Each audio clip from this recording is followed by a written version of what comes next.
Ladies and gentlemen, gentlemen and ladies, back from a hiatus weekend. Oilers, Mammoth. Let's get it home. That is not a typo. That is not a typo. The Utah Mammoth are 8-2, 7-0 in their last 7. Meanwhile, the Oilers coming off an overtime loss to Vancouver and a regulation loss to Seattle are 4-2. So now I got to ask you, what are your thoughts on the starter Stuart Skinner? Lineup shakeup absolutely needed to happen. Glad it happened. I am happy for this coach to be doing it. Noah Philp is in the press box. The Oilers are going 11-7. I am okay with that as well. I think it's time the young guys earned their minutes. I'm glad that we are seeing more young kids in the lineup. It's just they're not ready. I'll say that until I'm blue in the face. They are not ready.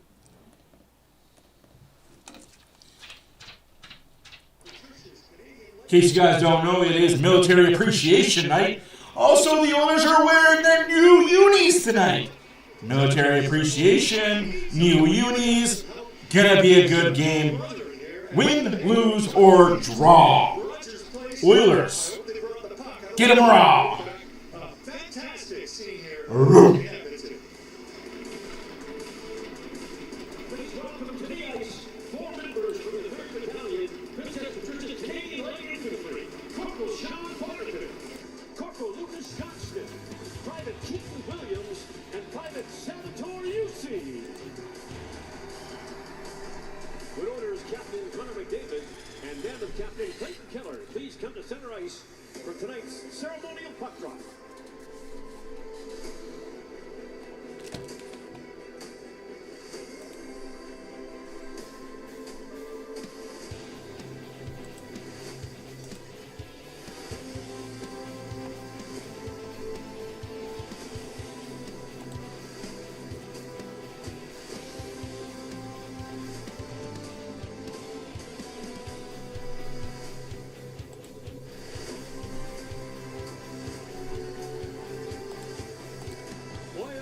Let's hear it one more time for tonight's very special guests.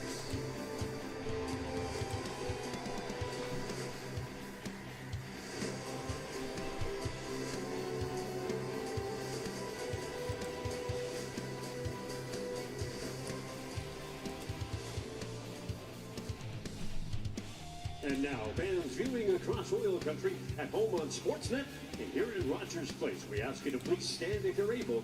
Remove your hats and join the singing voice of your Edmonton Oilers, Robert Clark, in the performance of the American and Canadian national anthems, being accompanied on the ice tonight by the Canadian Army Ceremonial Flag Party from the 1 Combat Engineer Regiment. Oh, say, can you see by the dawn's early light what so proudly we hailed at the twilight's last gleaming, whose broad stripes and bright stars through the perilous fight o'er the ramparts we watched were so gallantly streaming, and the rocket's red glare, the bombs bursting in air, gave proof through the night that our flag was still there. Oh, say does that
good, man.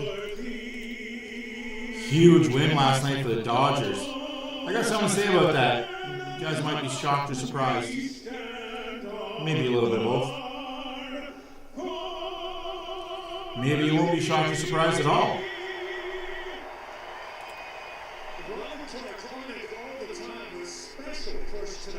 In honor of the Canadian Armed Forces, we appreciate what they do for us. All Armstrong and Edmonton, you can win big. Save on Foods $1 million store and win. 3 goals by any Oilers player to get cheap groceries for you. 4 goals means groceries for life. And 5 goals, it's $1 million. Good luck, all. The Edmonton Oilers, and for the first time on our telecast, the Utah Mammoth. And that man, Stuart Skinner, whether it's been Utah, Arizona, he's had the nod. 4-0 lifetime against this club in one iteration or another. And again, remember, there is nothing before the Utah Mammoth, technically, according to NHL records. There's Carl Melka. He, on the other hand, has not had a great deal of success against Edmonton. Off to a very good start this year, but 1-4-1 historically against the Oilers with a sub-87 save percentage. That man turned 30 yesterday, Leon Draisaitl. Yeah, it was a crazy game last night, man. Crazy game. Oh, they're all watching the Blue Jay game. You're watching the Jays game, my friend.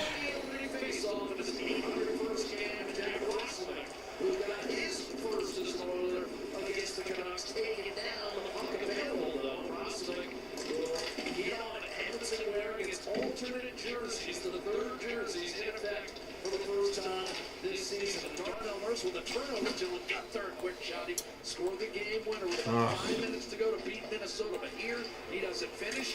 And now you've got Draisaitl challenging Simashev as the Oilers move into the offensive zone. Draisaitl eventually able to gain, kick it back to Darnell Nurse. Again, it was Draisaitl, Roslovic, and Podkolzin to start. Defensively, Nurse and Bouchard. Your starting lineups brought to you by our friends at Bet99.net. Jammed in deep, and after it will be John Marino, who, of course, was originally drafted by the Edmonton Oilers. An errant pass intended for Ekholm from Mangiapane, and wandering out to play it is Stuart Skinner. And basically driven offside was Barrett Hayton, playing his 300th NHL game tonight. Expect a lot of what we saw versus the Montreal Canadiens in this building last time they matched up with Edmonton. Fast, skilled hockey, little turnover here in the zone, and Dylan Gunther not afraid ever to shoot the puck off to a hot start once again, as his team is. The Utah Mammoth, great to see the logo, the name, and the Mammoth in town for the first time. Jack, I love it. I like the logo. I think they did a great job, and I like the name. And they obviously do too, because they're 8-2 on the season. They did a great job. What are you smoking with you? They stole everything from EA. I said, hey, you might be biting off a little more than you can chew, but I love the spirit. Jake Walton off to Matthias Ekholm, a flip through the neutral zone. That was whacked away from Adam Henrique. Utah, of course, formerly the Arizona Coyotes, who had not won 7 in a row since February of 2011. And that's what Utah... Yeah, I think the Dodgers got exposed last night. Lawson Krause, a backhander into the blue pan, and that's going to be handled Um, by Stuart Skinner. I said Howard. That's a little throwback to the Phoenixes. I meant Hunter, the Edmonton Oilers mascot. He was looking for it. But this is the streak right now. They're on 7 games in a row they've won, and they're doing it by team. And that's the one thing that they were talking about in the dressing room this morning.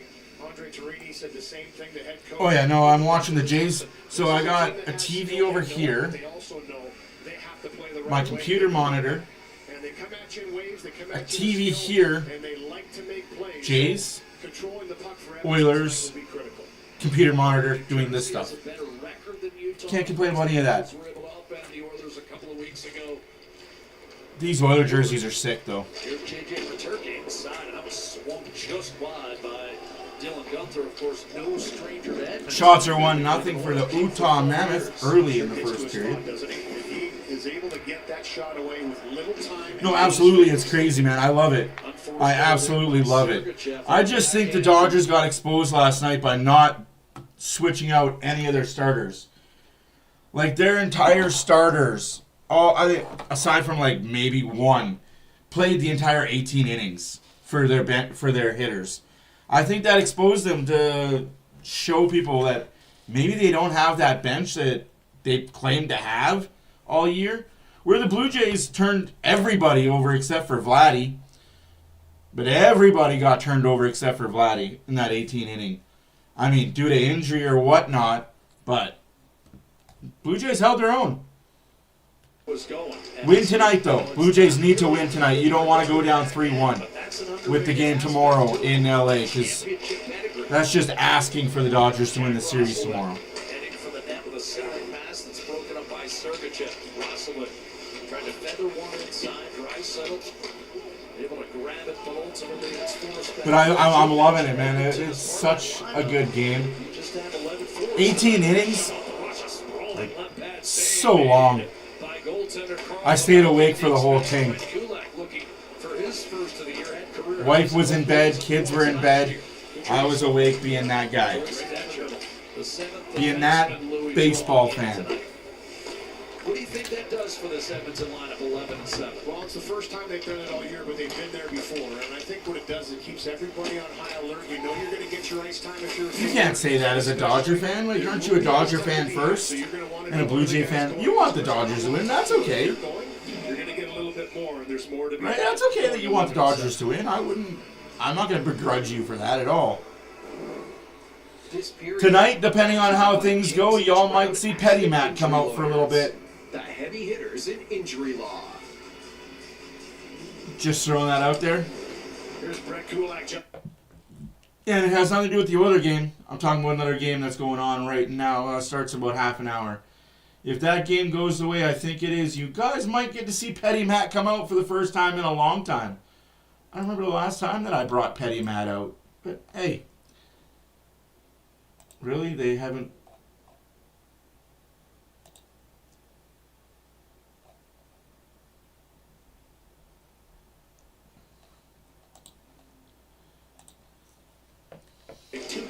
It's crazy, eh? Like, that series is crazy. Versus Central beat 3 times a year. Edmonton went 3-0 last year. They won the 2 home games by a combined 11-2. And to think that's not even the longest World Series game in history. That's the crazy part to me. Oh, that was offside there, ref. The captain for the Mammoth up top, Simashev, and sorry, linesman. They like Simashev, a 6th. Can't call him a referee, he doesn't get paid enough. Years ago, at that time, the team was based in Arizona. Won a title last year in the KHL and then came over. You can see why. Big, fast. Gets up in the rush.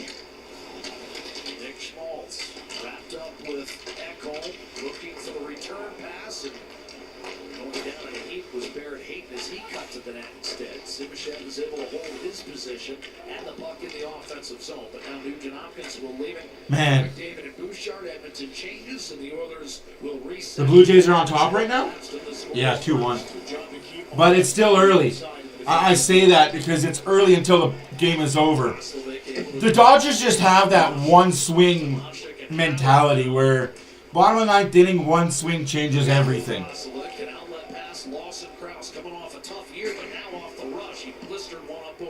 That's exactly how a defenseman needs to make that play. And now Ian Cole, the veteran defenseman, shadowing Howard. A shot by Tomashek sails over the net off the plexi, handled by Mana. And now Cole one more time. Oh yeah, no, right? Absolutely. So you're a baseball purist. That's good though. I love guys like that, man. I love guys like you that are just baseball purists. He loves the atmosphere in this team. Young, skilled forwards, we try and give them a chance every night. They're defending hard, playing smart, stable. Let them. You can't go wrong with baseball purists. Just like hockey purists, right? I don't think there's ever a basketball purist. Oh, geez, just wide. Shots are 2-2, 15 minutes left in this first period. Block shot there by Woolman. King of block shots.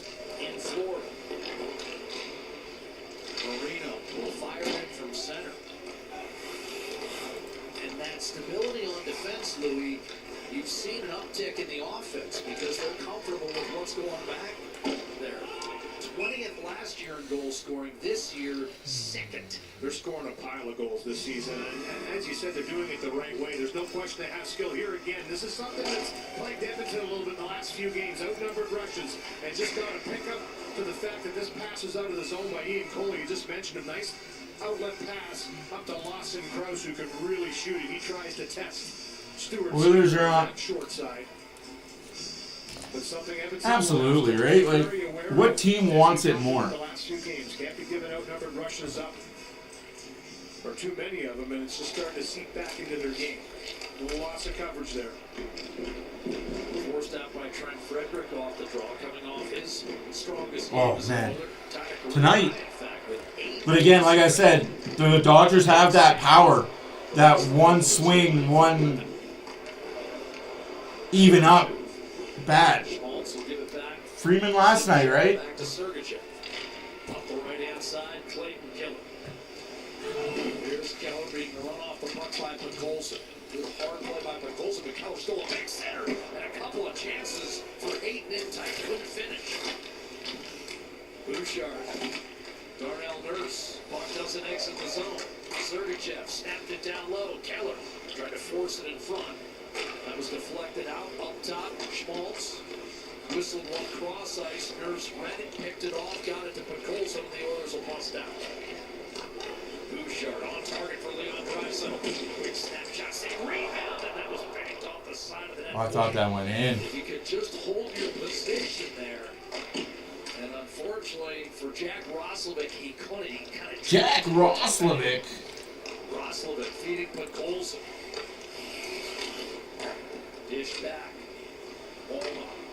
Podkolzin. Walnut, quick shot off the pads of Vejmelka. Rebound, Andrew Mangiapane. He has scored in all three of Edmonton's home games. These are such nice jerseys, though. If you guys aren't watching the game, the Oilers are wearing their new alternate jerseys. Little drop pass. Kevin Stenlund to Schmidt. Centering pass. Liam O'Brien. And that was deflected away. Liam O'Brien goes by the moniker of Spicy Tuna. What a dish by David Emerson with a centering pass. And that was broken up. He's got a clothing line he just launched, Spicy Tuna. I said, hey, you got a couple double extra larges for the big guy? He said, hey, we got him for all sizes, but yeah, he's a character, isn't he? He's played in 5 of Utah's 10 games and already has a goal to his credit.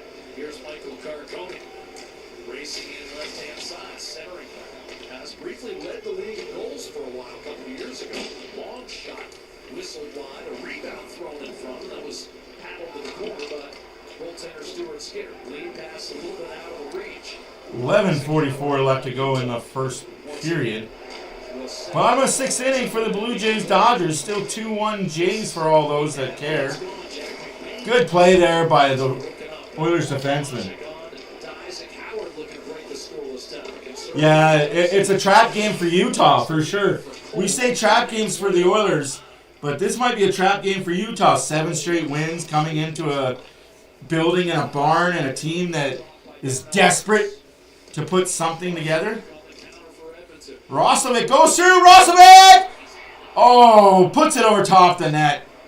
Roslovic, a little change of pace, and all of a sudden he was in. Podkolzin to step. The way I see it, just bring it back to Toronto. Get it back to Toronto. In front, double deflection out to Stetcher. They'll roll it down low. Draisaitl tried to curl it in front for Podkolzin. A good read by Mata. And carried out. Mata? What's the matter with you? Turned over, Gunther. Beats Nurse. Fan on the shot though. Here's Gunther. Setting up for Cooley. And he scores. Nurse, you fuck! He's hot. That's his team leading. Darnell Nurse, you bum!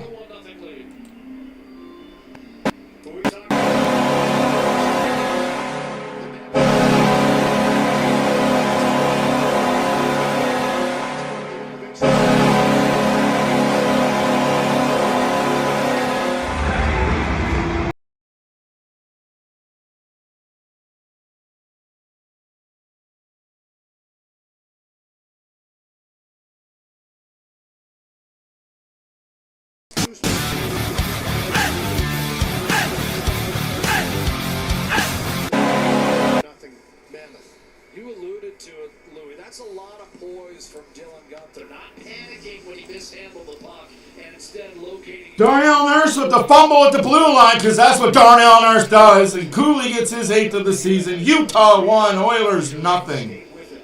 And then the recognition that Cooley was there. Those are the plays that we talked about earlier. This Mammoth team will make plays in tight, and they won't put pucks on the net. 10:21 to play in the first. We get a 1-0 hockey game. Logan Cooley.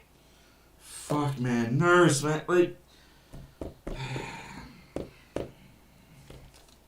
Good question, Kimo. Good question. Where's McDavid? Invisible. It's October. He's invisible for October. He'll show up in November, December, January. He'll show up in February for the Olympics, win himself a gold medal. Alright, just... Sure. Don't you switch teams like every stream? Anybody at the Oilers play, you're that team's favorite fan? It's cool, but you have no loyalty to nobody. It's kind of strange. Full marks to Utah. They are 7-0 right now. 8-2 on the season. Will not take anything away from a team like the Utah Mammoth, but remember, I don't believe what happens in October matters in February and March when the games actually matter.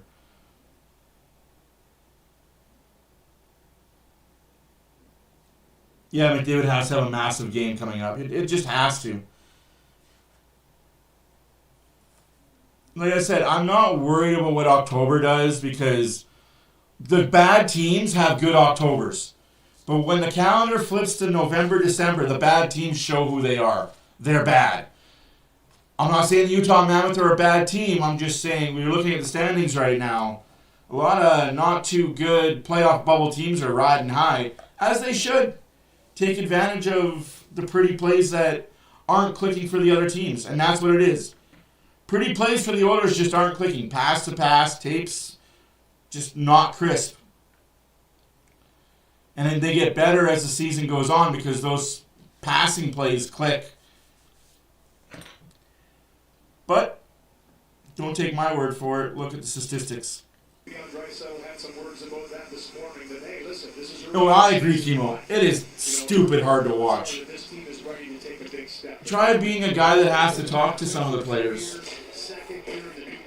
Try being the guy that has to answer a phone call once a week or make a phone call once a week to see if somebody is actually being traded that I heard. It's not fun having conversations with people or text message threads that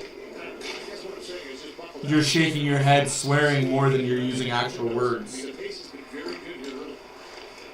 Hey, happy 30th. You finally hit the big 3-0. He's been on for one shift, bud. Calm down.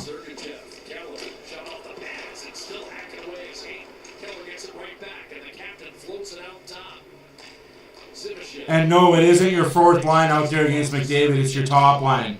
Their top line versus top line. Unless you think that your captain is on your fourth line, then you're just screaming nutsos.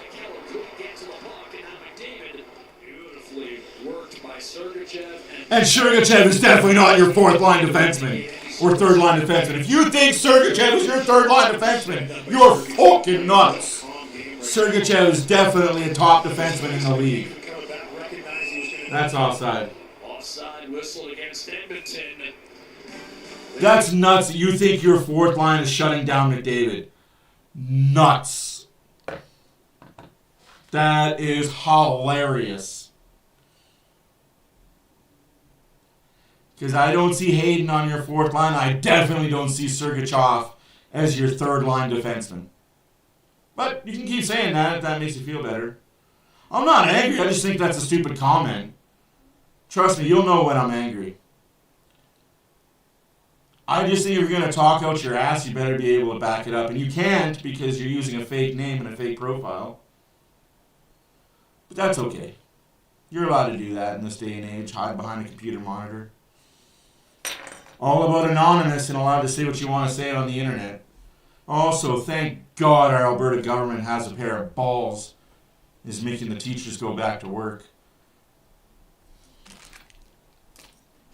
And it's not me taking my anger out on the teachers. It's the teachers' union and the NDP party themselves that think they can use our kids as pawns.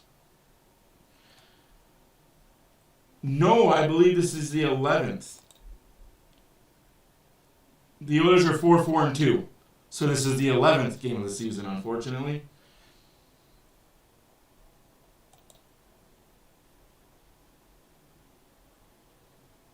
Trust me, kid, I'm not angry. I just feel like if you're going to talk out your asshole, at least make it consistent. At least make it accurate. Because if it was your fourth line, trust me, if it was your fourth line, I would totally agree with you, but it isn't your fourth line. It isn't Utah's fourth line. Unless you don't know that much about the Utah Mammoth. I disagree. Jones. I don't see them going 4-6-2. I think they're going to win tonight. Just something in the air. Something feels good. Plus, we're going to beat the Rangers as well. We have the Rangers on Thursday. And then on Saturday, we have the Blackhawks. Oh, Jones, you didn't know what the... See, that's where I come in. The Alberta's Teachers Association, or as we call it, the NDP ATA, donates. Just a second. Jeez. The NDP and the ATA are in bed with each other. They both donate to each other's campaigns and each other's causes.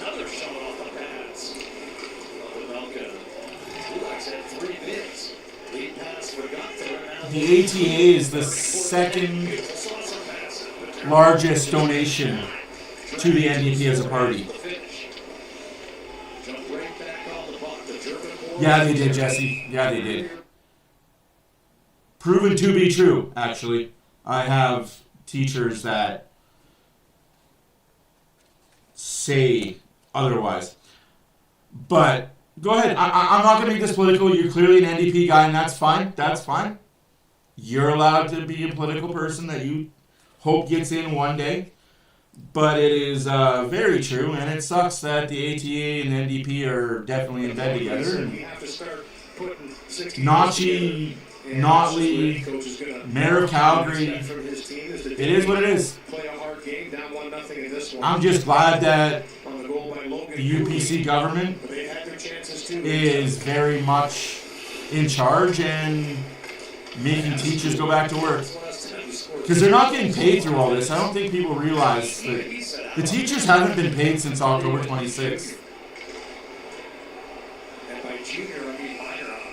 That's offside. Like, that's the thing that ruffles my feathers the most. Is our teachers, and I have a teacher as a neighbor, she hasn't been paid since October 26th.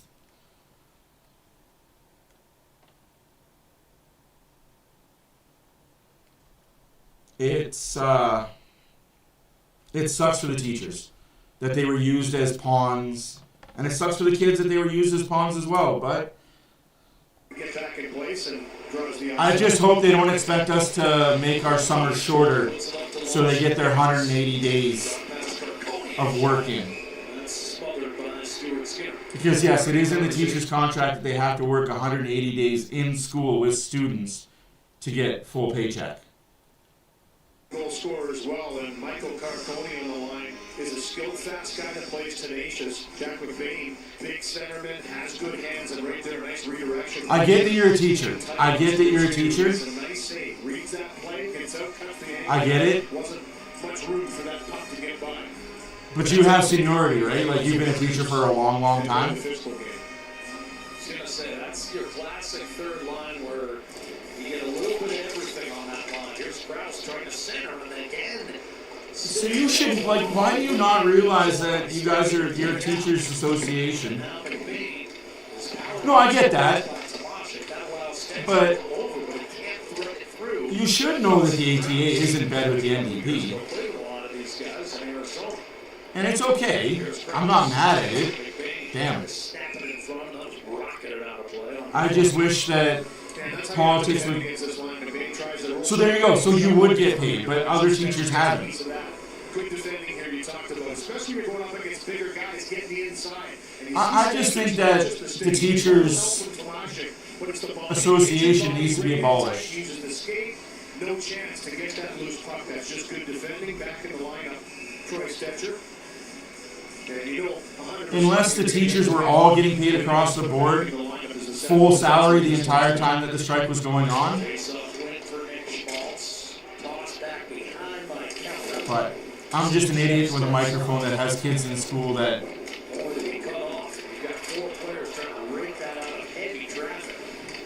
that have kids that are now behind almost a month of school. But I get that it's a soft spot for a lot of people.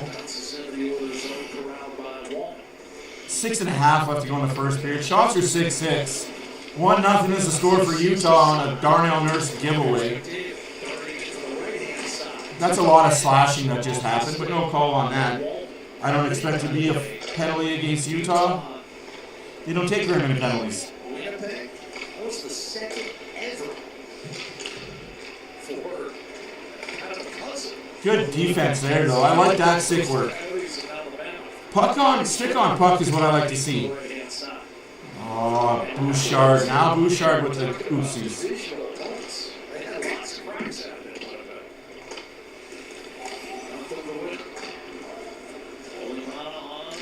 I guess we'll find out if there is school tomorrow or not. I know some of the teachers here in Edmonton were talking about not showing up for school because they don't want to be forced into it.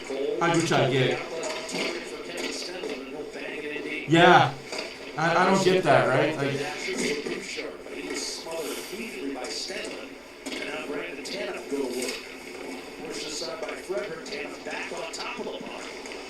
Bouchard comes and gives the puck right to Tanner.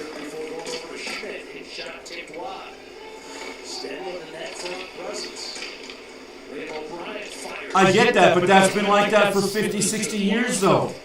Like, but don't blame the Alberta government for the Ottawa government and bad immigration policies.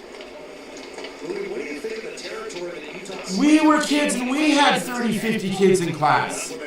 Like, class sizes haven't changed. It's the teacher's mentality. You don't become a teacher to be rich. I have many teachers tell me you don't get into this profession to be rich.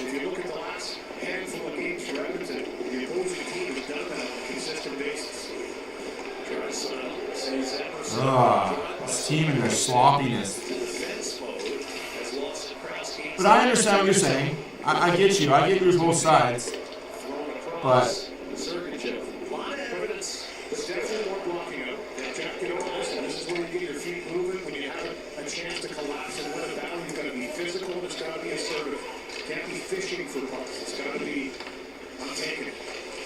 But that's just it, small town, right?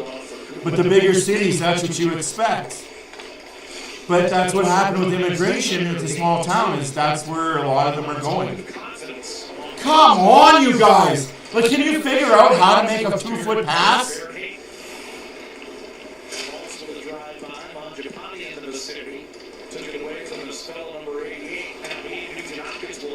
When I was in small town, not at all, but when I moved to the city and was in school for the city, oh man, it was the norm to have 30-plus students.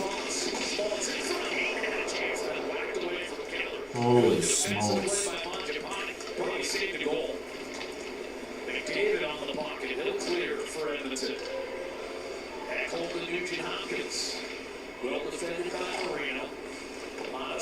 Over to play it to Hayton, whips it drink wide for Keller. He's going to take a skate and allow his teammates to change. Cooley gathering steam to his left. Stripped by Savoy. But how long ago was that, though? Like, I'm just going to shut up. I'm just going to keep my mouth shut about schooling and my frustrations. Clearly, you know best. But that's what I mean.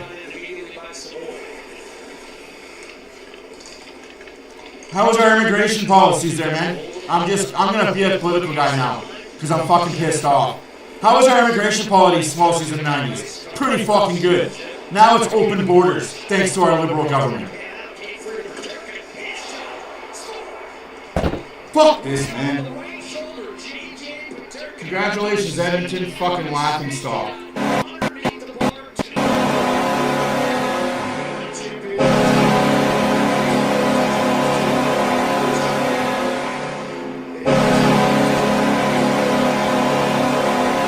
Stupid fucking linesman!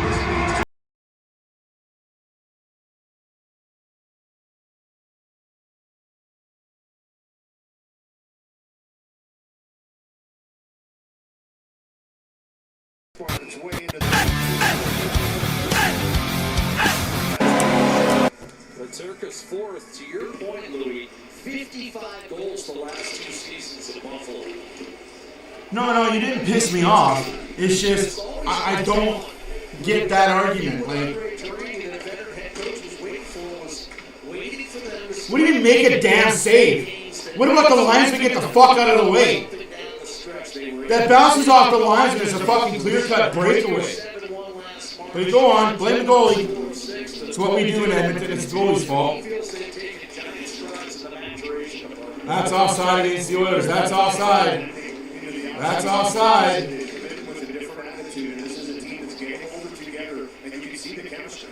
I mean, you can see the chemistry. It's everybody. It's not just 1, 2. It's all 5 guys. Where the hell are the forwards coming back and helping? Non-existent.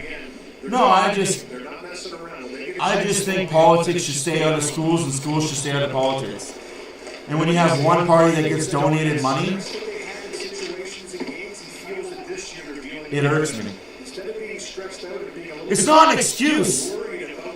All right, bud. Like I said, I might just end the stream and have a good day. It might be better that I'm not here for you guys.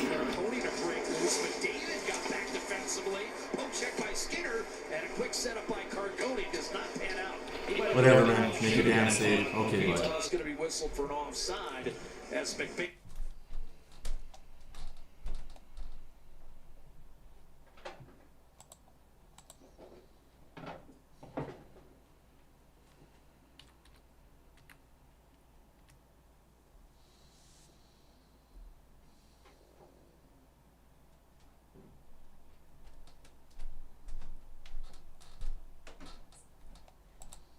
Fucking hate him. There's no fucking help here.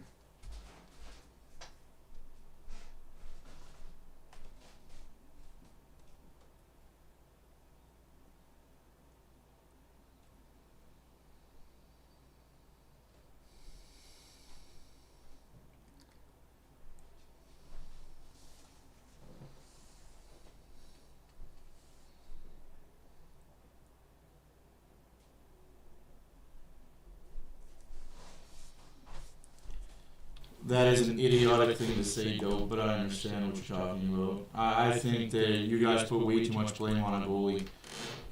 Way too much blame on a goalie that has to go through 5 people before it gets to him.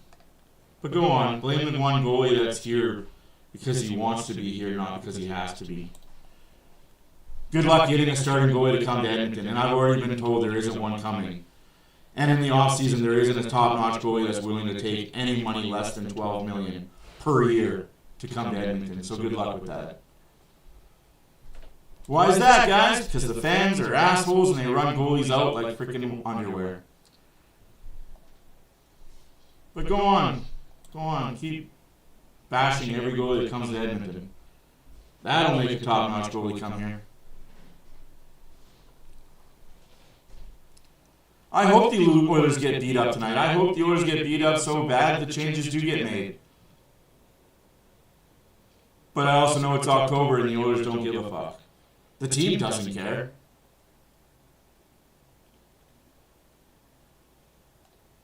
The team doesn't care. Why will the players? I don't miss Brown at all.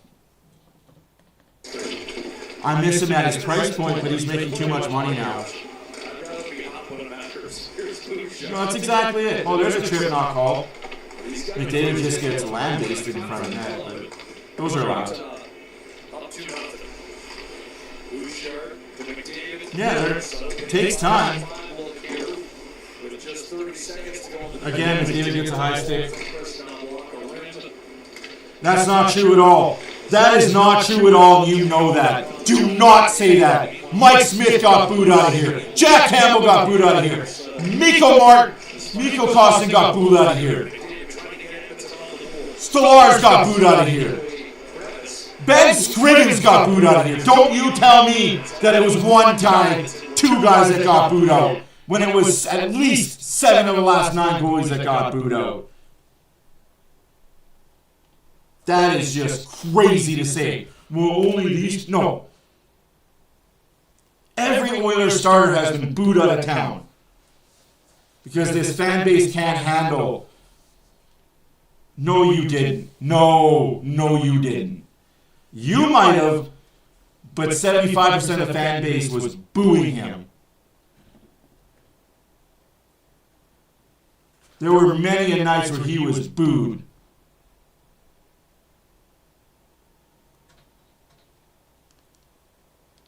I know he was 40. I'm well aware. He's coaching hockey and minor hockey in BC. I'm well aware he was 40. He's enjoying life after hockey. But don't tell me we only booed Dubnyk and Skinner out. No. That list is long and extensive. And if we had analytics like we do now back in the 80s and 90s, Grant Fuhr would be booed out of town. Bill Ranford, Andy Moog, Peter Ing.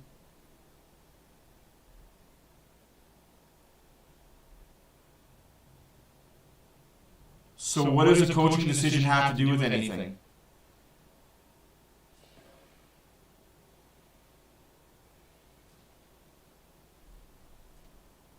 Like, I'm just saying.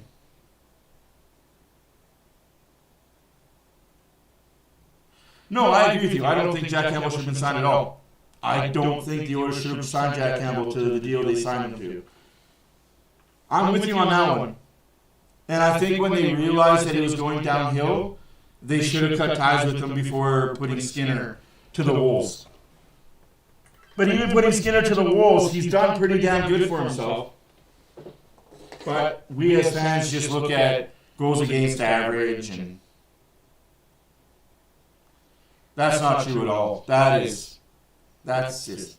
I'm going to let you say what you want, Joe. You have your opinion? You just contradicted yourself! Stewart's going to get pulled every round. Oh, wait, not the third. I'm just saying, one of the most important rounds in all of the playoffs gets you to the show, gets you to the cup, does pretty good. Oh, no, criticize the pro scouts, absolutely, man. They have done the Oilers any favors. It is time to figure out who our pro scouts are and replace them. You and I will agree for that forever. But it's just, I don't know, to say that Stuart Skinner is the reason for a lot of things is just, no, I knew what you meant. Like, that to me is just, what? Do you need this? No, I have one. What? Because this is from me. Yeah, oh, I know. I keep records of everything, guys. Like, I have records going back years. I don't just have books to have books. They knew what goalie was playing Game 5. Like, don't let the coaching staff and media posturing. Like, I love the Oilers coaching staff, and I love how they put out in the media certain things, and you guys just fucking eat it up. Listen to me when I tell you, the Oilers knew who was playing in the finals last year. Every game.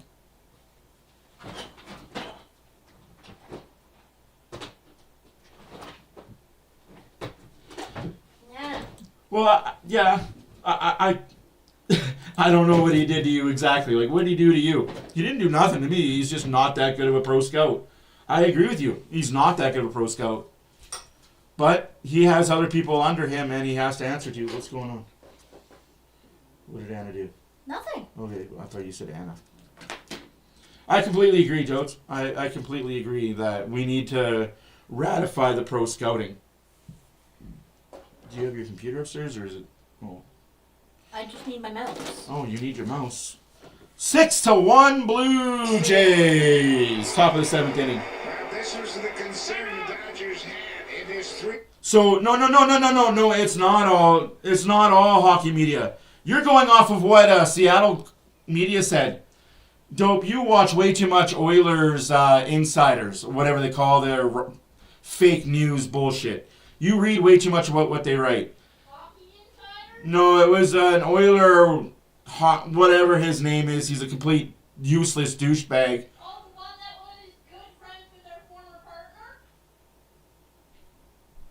Well, Gazzola's a nice guy. He just really loves the Oilers, and he defends everything that the staff does to no end. But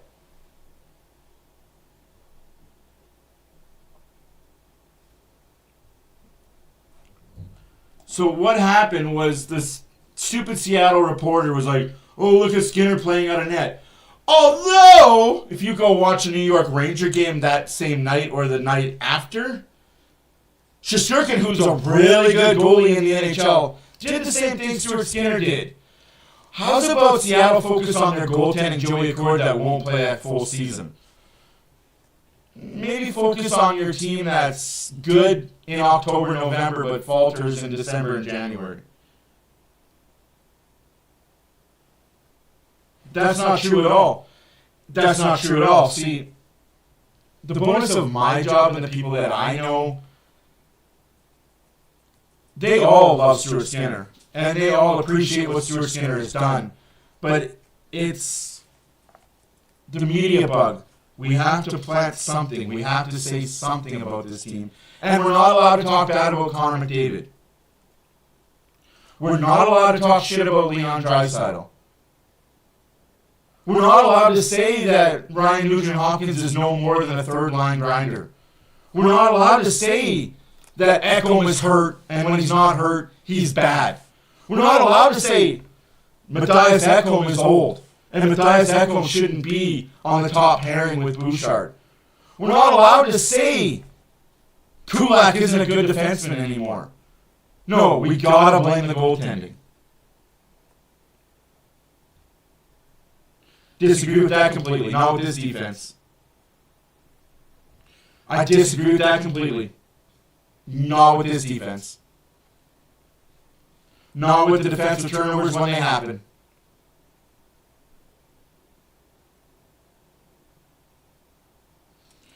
Yeah, I don't understand that. Why are we not allowed to criticize McDavid? Why is it that the guys I just mentioned are above criticism, but 2 or 3 guys in the organization, and it's always been 2 or 3 guys in the organization that get hurt? Charlie Huddy was a guy we were allowed to go after. Esatikin was a guy we were allowed to go after. Peter Klima was a guy we were allowed to go after. Bob Essenzo we were allowed to go after. But we were never allowed to go after the top tier guys. Or who the media deemed top tier guys. It's always been that way. And it will always be that way. Bouchard, Nurse, Skinner. Funny how Calvin Pickard doesn't get beat up in the media. Fucking ever. I don't care how much his contract is. I don't care that he's a backup goalie. If you have a bad night, why are you not allowed to be criticized to the degree that Skinner is?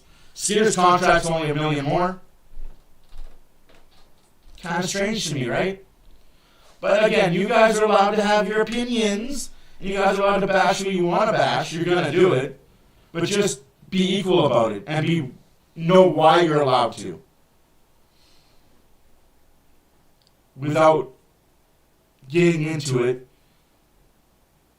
The Oilers put out press releases quite a bit. Every week there's a press release. And every week on that press release is who's starting what game. In what order. We don't want Connor Garland because he flops on the ice like he's been shot every time he's on the ice. Connor Garland's that guy that shows up every now and then. But when he shows up, he's really good. You don't want Connor Garland on your team. When they show up, they're good, but when they don't show up, they're a liability. Then you just got a face I want to punch. Maybe that's why. I'm just saying, if we're going to criticize one, we got to criticize them all. But we don't. We pick and choose who we criticize, right? By the way, it's 2-0 Utah. In case you're late. If you're late, good for you. You missed a good part.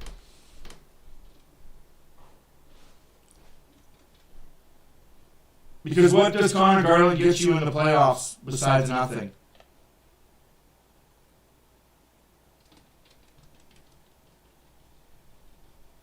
Disagree. Because they weren't wanting... You can't do that because that's not what they were wanting from Edmonton. They were wanting more. But that's okay. And Corey Perry... Don't get me started on the Corey Perry situation because it had nothing to do with salary. It had nothing to do with salary and everything to do with happy wife, happy life. And I hate that.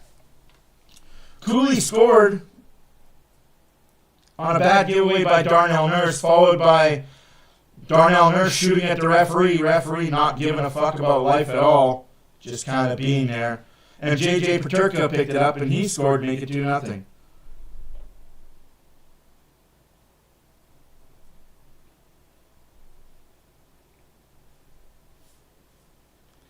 The assist for the Cooley goal goes to Dylan Gunther, former Oil King.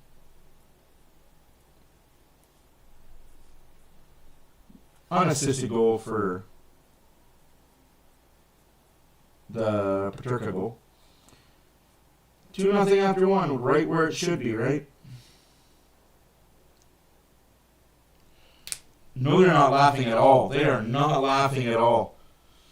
In fact, they didn't want to lose Trent. But you guys are going to see what Trent Friedrich can do as the season wears on, and I am here for it. I can't wait for October to end and all you haters can just eat crow and be like, oh, maybe this team is something. But have your feelings. Laugh while you can, because when this team's in the final again, remember this guy told you so. And when the goalie comes in next season and it gets $13 million to be a starting goalie for the Edmonton Oilers, tell me I told you so. And it's not really a good starter, it's a fringe starter. Little bit of an upgrade on Skinner, but you're like, that's $13 million? Yep, in Edmonton it is. But again, come back here and I'll tell you so.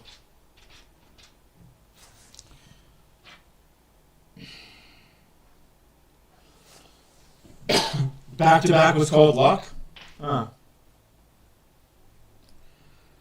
Really epic, really. They want Connor Ingram? Do I need to bring up Connor Ingram's numbers in the AHL right now?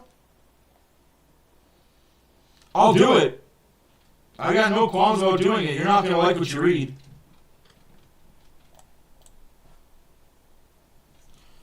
Did you want Connor Ingram's AHL numbers against AHL players? You'll be flabbergasted. You'll be upset. You'll be like, holy shit. He's never going to see the ice in Edmonton. By the way, talk all the shit you want. Stuart Skinner still has a .905 save percentage. Top 10 in the league. But don't let my facts hurt your feelings. Blue Jays are walking away with that game right now. Just fucking walking away with it. Well, that's low on Ohtani. He's 0 for 2 tonight. So I guess he shouldn't have played 18 innings there last night, eh, Shohei? Just like they were all season long.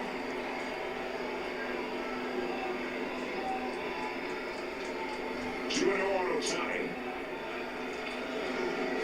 And we mentioned it, but just again, we've got a lot of people watching who don't watch every game just to make sure. Just because I'm feeling petty tonight. Ohtani has left the game as a pitcher, he can still stay in the game as the DH.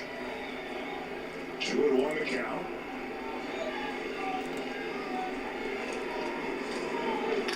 Jammed him, and a weak ground ball to second.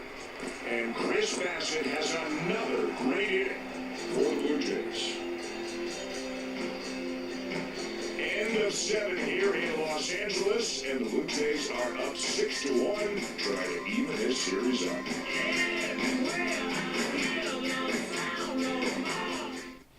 Tonight's game is brought to you by Rogers, proud owner of Canada's team. Let's bring it all. Monopoly Double Play is back at McDonald's. First peel on that. That's pretty tough on Connor Ingram, eh? 3 games played. What is that? An 882 save percentage? A 301 goals against average? But you're right, guys. You're absolutely right. Connor Ingram is coming to the Oilers. He's the savior. I love Connor Ingram, and I'm rooting for him with his story and everything that he's been through. As a Saskatchewan guy myself, I'm rooting for him. But do not think for a second that he's coming to save the day. If that is what you guys think, then I can't help you. That ain't what happening. Nathaniel Day is going to be an Oiler possibly before Connor Ingram. But again, facts and feelings and all that. Shots were 9-5 for the Utah Mammoth in the first period. Face-offs is where it's at. That's what's killing the Oilers, 53% to 46. Hits 5-3, block shots 6-4. Giveaways, haha, look at that number. Oiler fans love that number in one period. 7. You want to win hockey games, don't give the puck away 7 times in a period.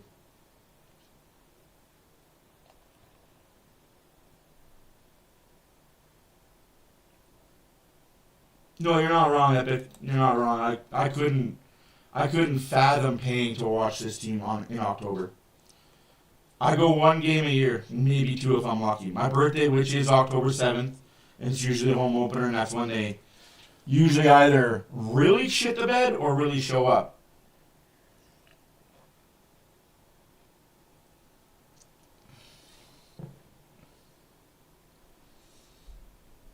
They're paired together, Epic, because they're... Nurse and Bouchard are paired together because Ekholm's not having a very good season. Can we all agree Ekholm hasn't looked good? In 10 games, what has he done? So, maybe it is because Bouchard's playing so bad.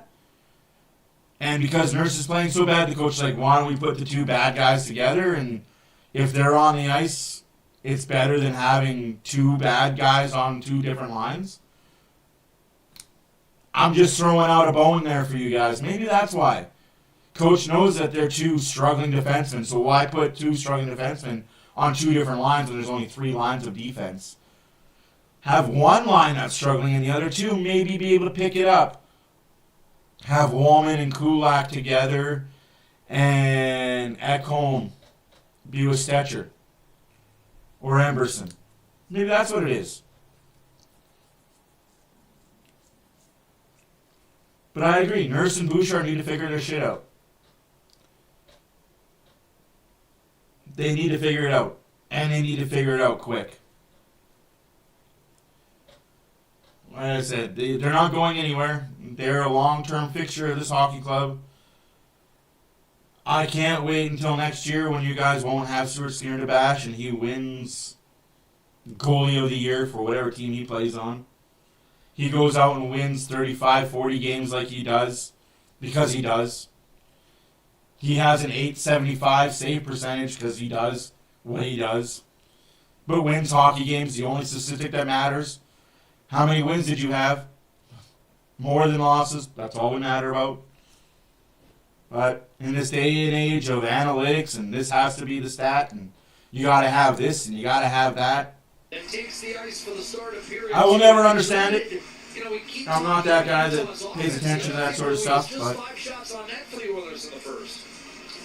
Yeah, not enough. And that's something we've talked about before in the last few games as well. I think, and you heard Jason Strebik and Bob talking about on the panel, you know, sometimes trying to make that extra pass, that little one in tight, instead of sometimes just getting it to the net. The most dangerous chances they had. it doesn't matter who's in net if this team doesn't pull together on the same rope. All 5 guys. All 22 guys in the lineup need to pull on the same rope. And it's just not happening right now.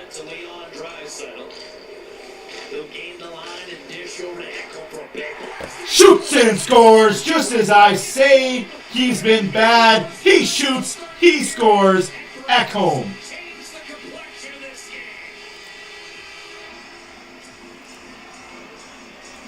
Try and take inventory of faces when the players come on the ice when I'm on the bench. And there was a pretty serious look coming to start this second period.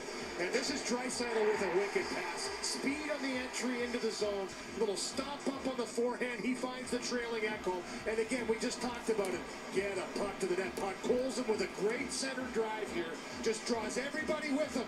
That's 2 Utah Mammoth that take him to the net. Opens up a lane for Ekholm. And he absolutely crushes this one to make it 2-1. Ekholm from Draisaitl, who can locate people that are double and triple covered. Ekholm had a lot of ice, and he... Sorry, no, I did not, Bunny. I think a little frustration. What happened? on that shot, Louis. What do you mean he felt like Picks up his first of the year. He had actually in the rafters fell? Oh shit, that sucks. before the loss to Vancouver the other night. Bouchard will get a No, second assist. Utah didn't score. That just graphic popped up. His first of the season, Ekholm, assisted by Draisaitl and Bouchard. We got a 2-1 hockey game. Utah looking to respond. Aaron Hayden off to Nick Schmaltz. Played by Keller on top. Sergachev trying to snapshot. Hayden was that front, couldn't get a deflection, but Schmaltz now gifted an opportunity. Tough save. Oh no. By Stuart Skinner. Did he survive? Like, is he okay? Just ambulance or? Here's Keller, twisting it back. Sergachev, fanned on it. And the Oilers will break out with Nugent Hopkins and McDavid. Sergachev back. McDavid centers, and it was behind Nugent Hopkins. Took a little too long to get McDavid with a to bad it. pass. We've been saying that a lot this year. Quick shot, sharp angle. Saying that way too much this year. Hits the goalpost. Did Russell McDraw iron there, Lou? Yeah, that was a great job by Oh Sergachev. man, I never want to hear that. I'm sorry to hear that, Pittsburgh fan. Gets picked off. Led to a great chance for the Mammoth. Next commercial break, I'll do the out-of-town scoreboard for you guys. 18 minutes left to go in the second period. 2-1 Utah. Just pushed McDavid far enough that he had to kind of force that pass into the slot. Yeah, if that pass gets delivered a shade earlier, Nugent Hopkins all alone. Yeah. You've got Krause banging it in. Well, just the fact that you know that you brought it to our attention, I greatly appreciate you, kid. That's, wow. Able to bang one in the first minute. Now a puck walloped down a play. Out-of-town scoreboard. Yesterday, the Pittsburgh Penguins beat the St. Louis Blues 6-3. The Boston Bruins lose to the Senators 7-2. Today, the Toronto Maple Leafs beat the Calgary Flames 4-3. The Philadelphia Flyers beat the Pittsburgh Penguins 3-2 in overtime. The Golden Knights beat the Carolina Hurricanes 6-3. In overtime, the Columbus Blue Jackets beat the Buffalo Sabres 4-3. Also in overtime, a shootout, my bad. Anaheim Ducks beat the Florida Panthers 3-2. The Boston Bruins beat the Islanders 5-2. The Tampa Bay Lightning beat the Nashville Predators 5-2. 3-3, 2 minutes left to go in the third period for Winnipeg, Minnesota. Detroit 4, St. Louis 1, halfway through the third period there. After 2, Dallas 1, Capitals nothing. After 2, Chicago 4, Ottawa 3. About 10 minutes left to go in the second period. Colorado 5, New Jersey 1. And 17 minutes left to go in the second period. Utah 2, Edmonton 1. About a minute and a half left to go in the Ranger game. Rangers 1, Canucks nothing. Sucks for the Canucks. And the games that still have yet to be underway. Canadians are in Seattle to take on the Kraken. And the Kings are in San Jose to take on the Sharks. Tomorrow, lone game, Maple Leafs and Blue Jackets. So now that you got it good and understood, let's get back to hockey. Floated one up near the net. That was kneecapped by Nate Schmidt. Henrique will slug it around the boards and pinch him down. I'm going to have to... Then Henrique gets Scores! Howard! 2-2 hockey game. Howard second in the Please, NHL, remind me. Adam Henrique with a beautiful assist. One is cashed in. And it's the forecheck. It's the second effort to keep this alive right here by Howard. He gets in there to pinch down the wall. This is how you double team and how you come up with pucks. Work the rim, come up with the loose puck, and I agree. That little shovel pass by Henrique. It's in the skates behind the net of Marino, and he just kind of pushes it out to the slot. Good things happen when you get yourself to a good spot. Isaac Howard all alone makes no mistake elevating up over top of the blocker of the Milka. Right-handed catcher.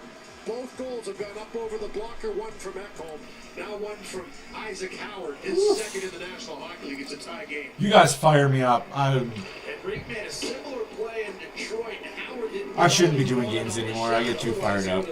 Scored in front of It's Michigan State Spartan teammates from last almost time season. I walk away. Louis and I have talked to Chris Knobloch about Adam Henrique's start to the year. Making the simple plays and a 2-goal lead is a race in a span of Henrique 2 and Stetcher get the assists.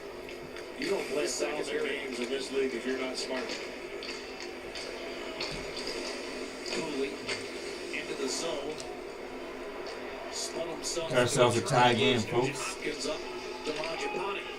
And they will celebrate 1,000 games for Adam Henrique this Thursday against the New York Rangers. Sent in deep back in. Grabbed by Emerson and played back behind. Brett Gula. Troy Stetcher will pick up his first point of the year in 5 games played with a second assist. It was that hard pitch. Now Nick Schmaltz looking to answer. Centering pass. And waving at it but missing. Barrett Hay, boy, he's had some looks tonight. Hasn't finished. He's dangerous. Fred Frederick will shoot it in. Steered by Vanelka. No, I don't want to. It's just Nick Schmaltz from center. Clayton Keller. Checked off the puck. Nick Schmaltz. You were talking about identities. I feel like I'm a man on an island right now. Showing a bit of identity here, and that identity is for getting outplayed for 20 minutes. Edmonton has that rare ability, maybe the only team in the NHL that can play 3 minutes and erase it all. Here's a lead pass, and that was very close, but an offside whistle against Utah. How's the game, goalie? Cooley opened the scoring up. A bad giveaway by Darnell Nurse. 1-0 Utah. Darnell Nurse puts it up the ice, hits the referee, because why wouldn't it? Instead of going deep in the Utah zone, it hits the ref, goes into the Oilers zone. And Peterka picks it up and he scores, makes it 2-0 Utah. Second period starts. Ekholm slap shot assisted by Draisaitl and Bouchard. And then Howard gets himself another goal, assisted by Henrique and Stetcher.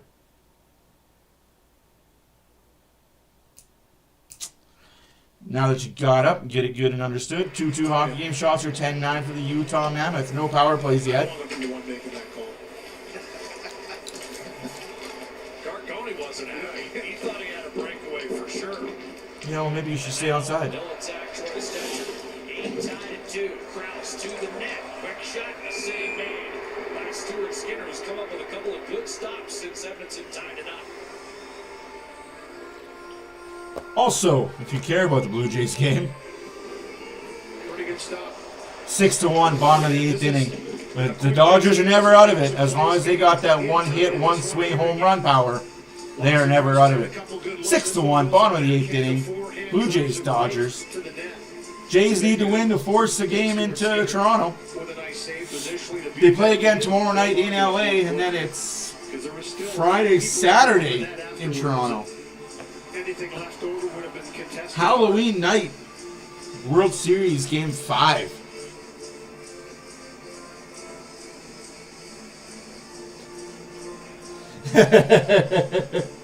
Blue Jays win the World Series. No, I'm not saying that.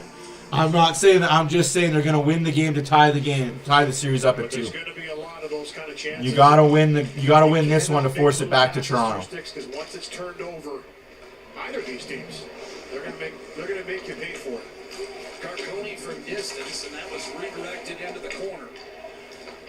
That's a whole lot of interference. McBain had it stripped, forced back. That is awesome, man. Like, Sergachev. so did they decide not to pay rent for a month? Into the offensive zone, shadowed by Woolman. He got paced. All right. I like that. Matthew McConaughey reference. Are you old enough to know who Matthew McConaughey is, buddy? Goal for Edmonton. And have watched Days of Confused. Great movie, by the way. For both clubs here in the second. But yeah, no, I heard some tickets were upwards of 10,000, 20,000. We'll leave it for Ole Maas. So that's why I asked, did he not pay the rent this month? Mortgage payment's not going to go through, but I was there for game 1. Now, Utah saw this in a game against St. Louis. The Blues rallied. The Mammoth just turned it on and pulled away. Here's still in the shot. But Edmonton's a step I would give 2 consecutive trips to the Stanley Cup. I would give a left nut to go to a World Series game. by Tanev and flicked by Stenlund back through center. Oh, well, no, absolutely, though. Absolutely. If you've got the money, absolutely. I will never begrudge you. If you worked your ass off to get where you are, I got no beef with you.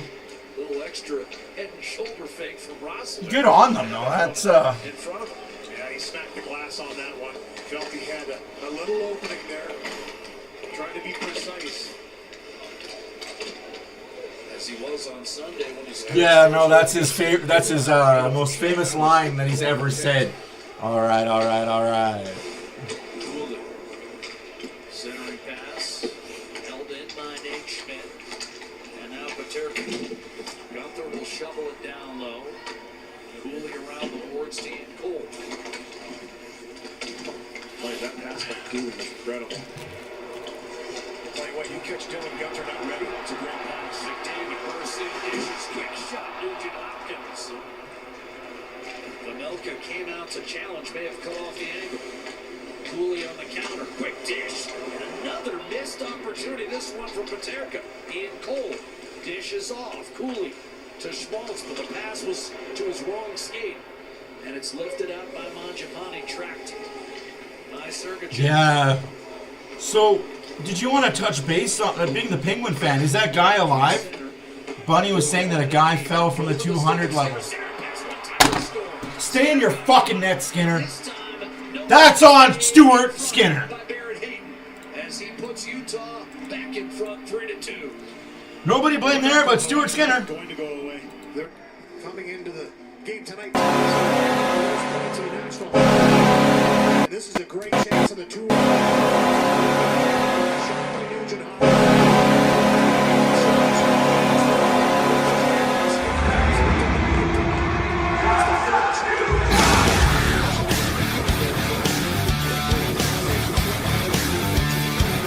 has had some chances. Not a fucking clue, but that is 1,000% on Stuart Skinner. And I will never defend that goal. Not on that goal. Not any goalie will I ever defend that goal. You stay in your net, man. Like,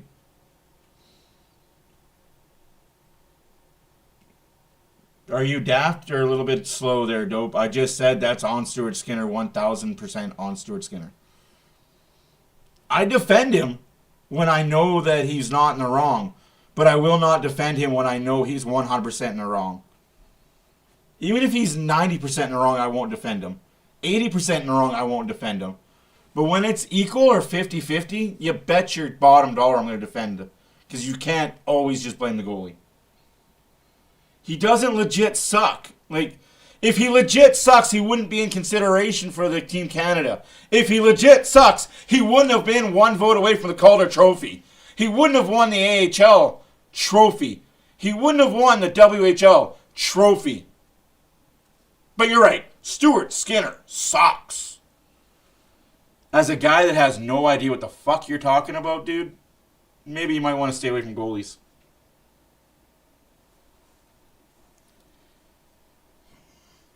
It's a long fucking season, is it not? It's 82 games. It's not a 5-game season. It's not a 10-game season. Not even a 25-game season. Yes, he is. He definitely is.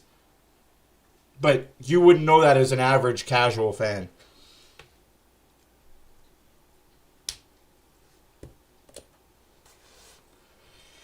Was he invited to the camp? No.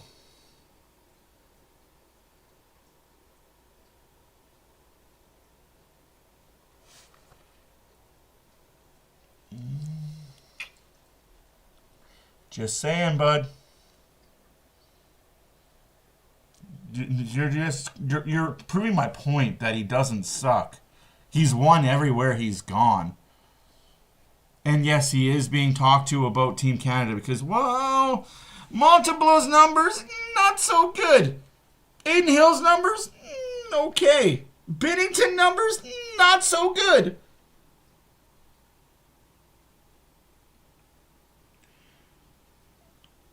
Does he have moments of, holy shit, how are you an NHL goalie? Or holy shit, how are you not in a beer league? Absolutely he does. But he's still one of the top 10 goalies in this league. Riding coattails. I don't see Connor McDavid blocking shots. I don't see Connor McDavid stopping pucks. I don't see Draisaitl blocking shots. I don't see Draisaitl stopping pucks. I didn't see Draisaitl in the net for a 31-save shutout in the playoffs at a 1-0 in double overtime. Picard didn't save you, and if that's what you think, then you are lost in the sauce, and I've got nothing else to say about that topic. Wow. We got to talk with the guys. Dude, you are lost in the sauce. They were really excited about jumping on the ice. It's okay, Dope. It's okay. Just say that you hate him. And he could win every trophy in the world, and you'd still find hate. Who just dove into the blue paint and swatted that puck out of danger. It was there and available for a moment. He's shaken up.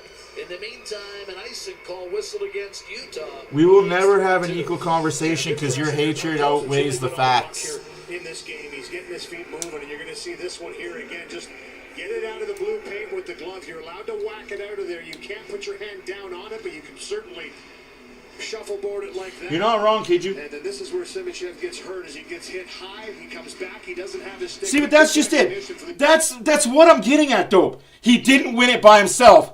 He lost important games. Did he lose the games by himself?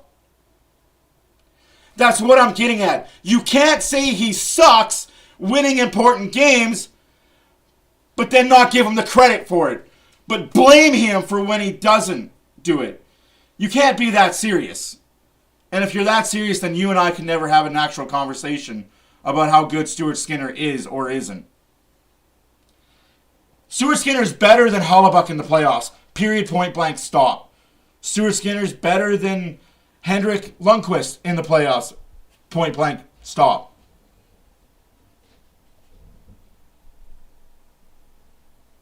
I'm not saying he's a better goalie than those two, but in the playoffs, his numbers are better than both those two. No, he's not having a good game. He's having a Bouchard game, up and down.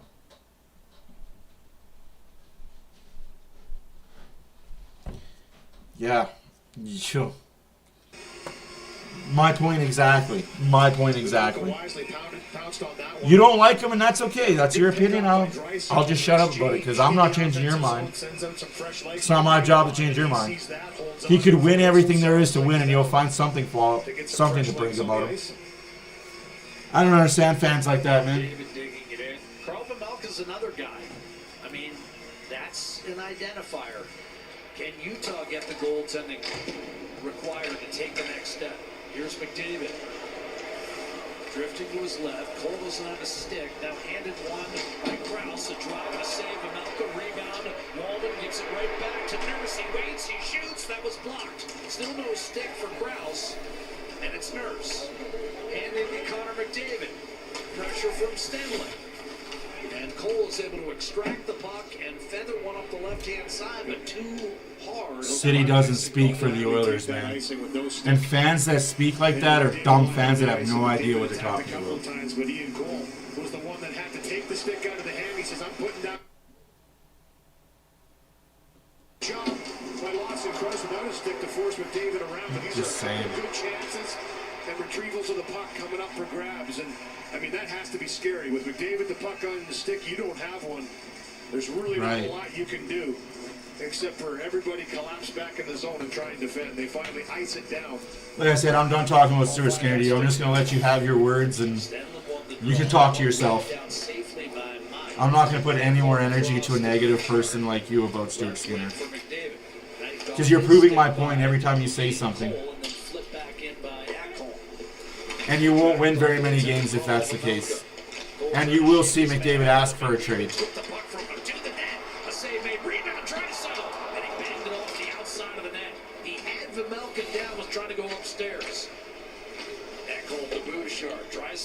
Hate to tell you facts, but Picard's not playing 35-plus games a year. Ingram's not going to play 35-plus games a year. Squeeze his way past Cole and kick it back to Bouchard. One-timer, and Tomasha ripped that one high. Taken by McDavid.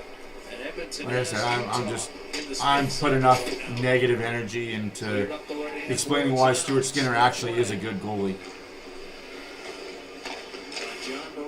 And to say that he's had already a bunch of reels. Marino will take over for Utah. Go. Ian Cole You know how stupid that sounds? swept in by Gunther. Do you know how stupid you fucking sound by saying that? McDavid doesn't follow him on social media. That's the midway point. Utah built a 2-0 lead. Yeah, he was invited to it. Oh my fucking god. Yes, he was. Regained the lead 3-2 on a goal Oh. by Barrett Hayton. I'm not going to speak for Connor McDavid and Stuart Skinner. I'll let you say what you got to say, and you're going to be 1,000% wrong because you're a fucking idiot, and that's okay. Now Gunther against Emerson. McDavid doesn't follow Stuart Skinner on social media, guys. They're not friends. Holy fuck. Does McDavid follow Picard? No, he doesn't. For Utah. Does McDavid follow Wallman? No, he doesn't. Oh, it's not rage baiting me. He's just being a fucking idiot, because that's what he is. I think it's hilarious that he's actually not rage baiting. He's actually thinking that it's factual. Take it from a guy that actually has people inside the organization. Stuart Skinner was invited to the wedding. Instead, Stuart Skinner wanted to take care of himself and his sick kid. I'm not allowed to say this. I'm not allowed to say this. I'm not allowed to say this. I'm just keeping my mouth shut. Breakaway and maybe a 2-1-0 going the other way. Howard's gone. Howard to Mangiapane. Nate Schmidt, veteran guile. Mangiapane threw it across. It was read by Clayton Keller. And now it's Utah with thoughts of an on-man rush. As it spun across to an activating Nate Schmidt back in front. What a feed. Keller stealing a shot, and that was blocked. Jake Wallman in the lane. Draisaitl advanced as far as center. Schmidt jabbing at it. Keller gives way to Liam O'Brien. He'll chip and charge. Little hip check flat hand from Wallman. And now it's Bouchard looking up ice with 6 I won't put people's personal business on the internet. 3-2 Utah. All I will say is Skinner is being a father, a dad, and a fucking husband. And if you can't expect that, then shut your fucking mouth. Just shut your fucking mouth, and I'm not going to talk about it again. Goal by Draisaitl.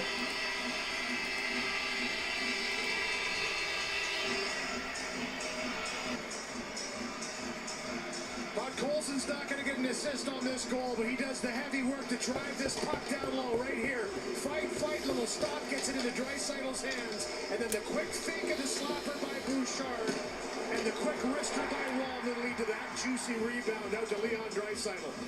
Drive a puck deep, back to the defenseman, quick work onto the net, and Draisaitl's not going to miss from there. This rebound right in the wheelhouse for him. Bang. His third in 2 games, and he's tied the game 3-3. And with his 8th, he joins Cooley with 8.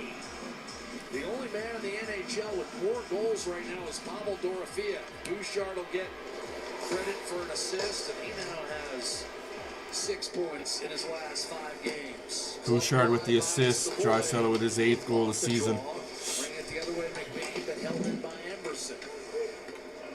6 minutes to go in the second. We're tied again. 6 minutes left in the second period. Shots are 13-12 for the Edmonton Oilers. Neither team has had a power play.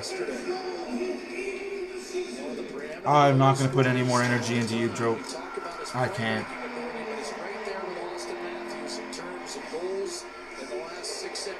Yeah!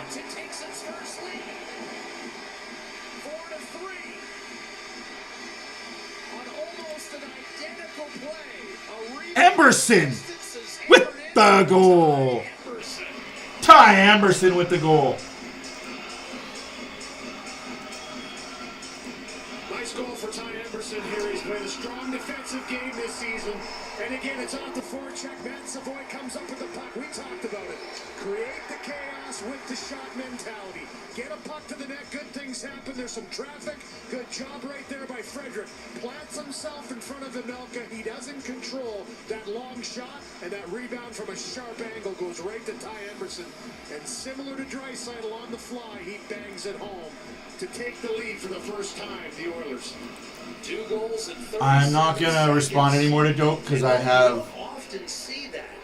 don't want to get legally in trouble, so I'm just going to keep my mouth shut about anything Stuart Skinner from now on.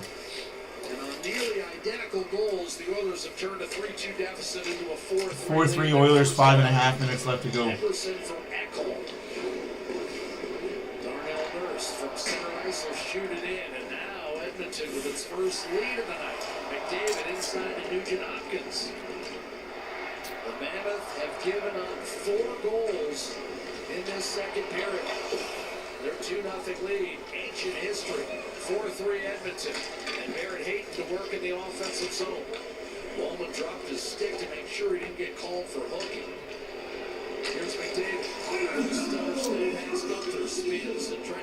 McDavid with another bad giveaway, because that's what McDavid does this year. It's Gunther ahead for Paterka. Backhander. And that's down.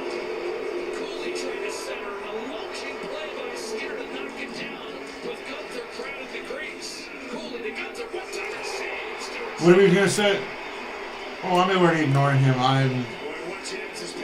I'm just going to let him say what he wants to say, because I don't want to get sued by Stuart Skinner, his family, or the Edmonton Oilers. So I'm just going to keep my mouth shut. It's easier that way. Stuart Skinner with 3 good saves there, but we won't give him credit for those. We don't get calls anymore. We got all our power plays in the Montreal game, Chemo. We got all our power plays in that game. It's just... Sometimes I wish I could say more. And maybe I'll go talk to my friend at the end of this game and ask him what I'm allowed to say and what I'm not allowed to say. And we'll go from there.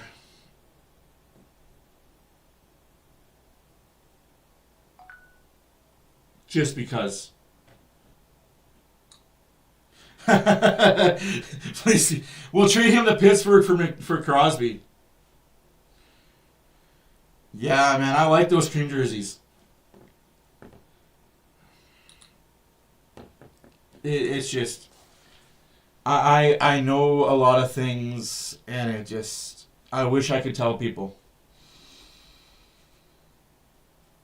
I feel bad for what Stuart and Chloe went through last year, and went through with the pregnancy, but it's not my story to tell. It's Logan. You are not wrong. He's given them. Because there's certain things that I'm told that I'm not allowed to say, and if I say them out of school, as they say, there could be court ramifications for it. That's all I'm allowed to say. I do break a lot of news on this channel, Jerry, that consists of Oilers, contracts, players, the comings and goings. I can't find it. I have looked high and freaking low for that jersey, man. I cannot find it. I think my grandpa took it with him. Well, I just didn't. Just live when you see him in real life, you see him, on a screen in a picture, but when you see him flying. Wallman and Bouchard get the assist on the Draisaitl goal. Oil Country sweaters. They are being forced back to work tomorrow. I'm on the fence. I don't like the fact that they're being forced back to work, but I like the fact that they're back to work. Start the second period and then 2 goals in 37 seconds to turn a 3-2 deficit into their current 4-3 working margin. Ekholm too far for Mikulson, and this will be an ice because ball. I don't know what this means, and Joe's will be able to tell you more, but I think I was told, I read somewhere, that they have to work 140 days in school with students in order to qualify for their whole paychecks during the summer.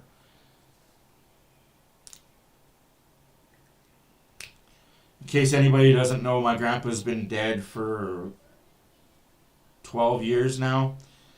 But there's a running joke in this house that every time something goes missing, he hides it. And we find it in the most obscure places, or places that we've already looked. Remotes, TVs, like TV remotes, glasses, my wallet. Things go missing, like spatulas, and then just reappear at the most strangest times. Like we'll do dishes and we'll put the spatula in the drawer, and we'll go look for it one day. It's not there, and we'll find it in the basement. Wow. Good on New Jersey for not giving up. Henrique and Ekholm get the assist on the Ty Emberson goal.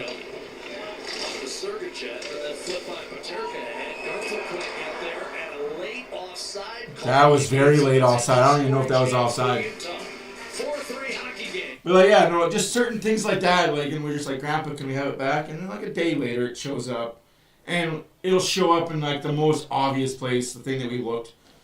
Like, my wallet was sitting on the edge of my bed, and it went missing, and we found it by the dishwasher. Like 2 days later. Just randomly sitting right by the dishwasher, plain sight where we do dishes, where we make food every day. You think it was there, we would have saw it, but that's why we love my grandpa, and he was a good man.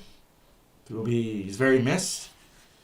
It doesn't get easier when you lose somebody, guys. I wish I could say that was the case, but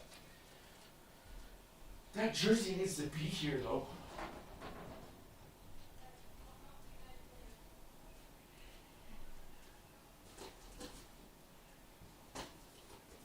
Check every box, every nook and cranny.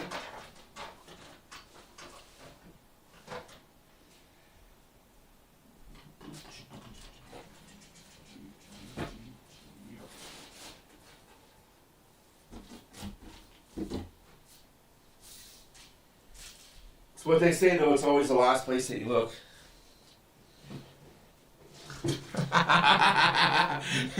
No, my wife doesn't hold my wallet because she has more money than I do.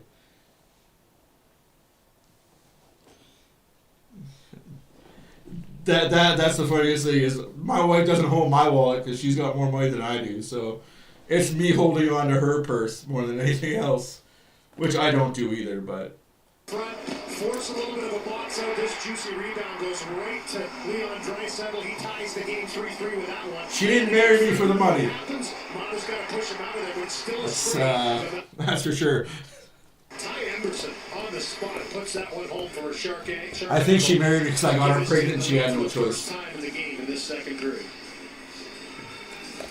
She's like, damn it, this guy got me pregnant. Now I got to stick with him. He waited a long time for that first goal as an Oiler. That's just his fourth in 119 games in the NHL. Check it, 21 years. But two near identical plays where the Oilers don't allow Pavelka to get. I wish it got easier though, Bronson. Like, speaking of losing people, and I don't want to bring it down in the chat at all. Like, I wish it got easier. Losing somebody. I lost my mom a year ago. Last week. It doesn't get easier. I wish it did, right? But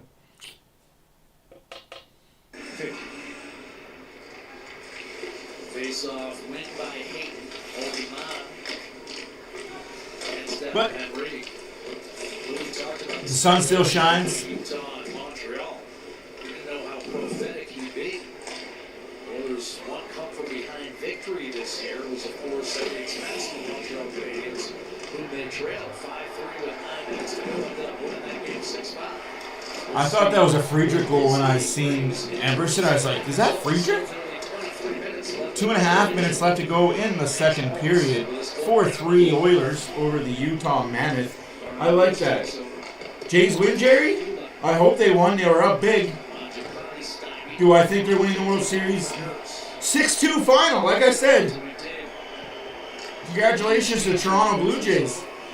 They've at least forced a Game 5. I would love for the Blue Jays to win a World Series. Every time they've been in the World Series so far, which is twice, they've won.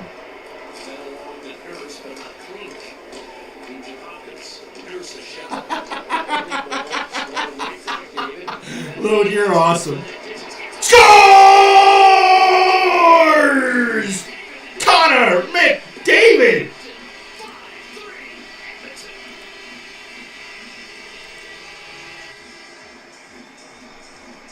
Clickety-click. That's some passing right there in tight space, as you mentioned it, Jack. Beautiful give and go with Ryan Nugent-Hopkins, who gets it back. It's to keep in by Wallman. After again some time in the zone, we've talked about this so much. The shot creates a little bit of chaos. Walden with a good pinch down the wall, one-handed keeps that play alive. And once McDavid has that puck on his stick, he attacks the net, give and go with Ryan Nugent-Hopkins. A quick little pass back and forth, and it's in the back of the net, bang, on the one-timer by Connor McDavid. 5-3. And that celebration right before that goal was the fans acknowledging the Blue Jays won Game 4, 6-2, so the series tied. That's crazy. See what happens when you shoot the puck there, 9-7? I'm going to update this because I don't think it's been updated. Of course not. But no, like, load that's I don't even know how to respond to that. There's days where I don't want to give my wife attention that she wants. But she is not lacking in the attention department at all. But that is pretty hilarious. I can't even get mad at you for saying that's awesome. Good pull. Fair. I'm not disagreeing with you. I don't agree, but I won't disagree. Like I said, I'll let you have your say. 5-2, 5-3. His second goal of the season, McDavid. Assisted by Hopkins and Wallman. All he tried to do was keep that play alive back into the zone. Put it in the hands of the forwards, the skilled forwards, and look what they did. Little give and go between them. But I agree, Jack. They're on their toes today. Simmons gets on his toes, takes it deep into the zone. He's got some size to him, but Bouchard got it inside his sweater and was able to break up the cycle. Henry lost the head, lost the in on the Malcolm, who makes the save with the left hand. And boy, he needed to give a club a save right there. You're right back, awesome. I believe he got this. I mean, this is... Like, the attention. Well, as long as she's not going out and hiding with any other men, I guess I'll be okay. It's when she starts leaving the house and I'm finding random things everywhere, right? Then that's where you gotta be like, not paying enough attention.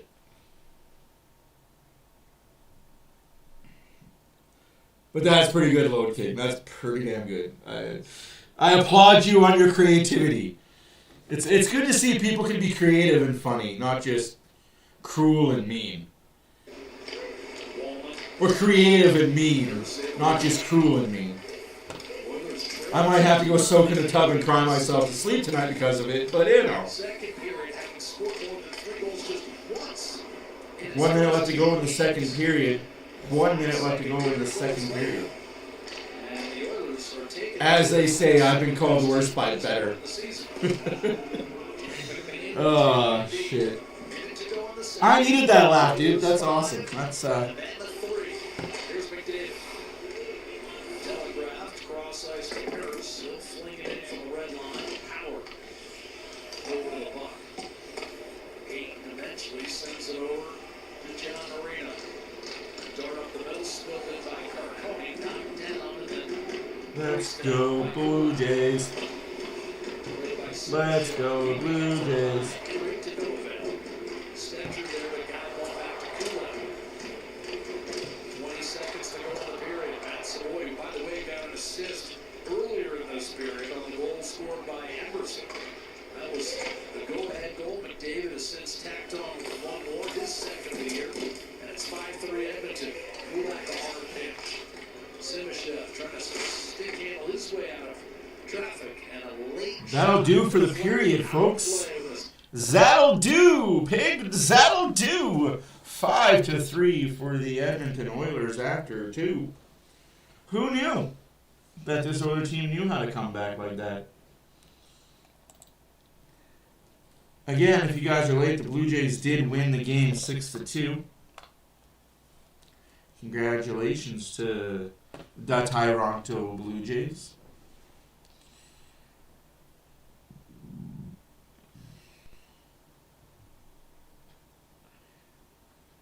How much is this game? $76.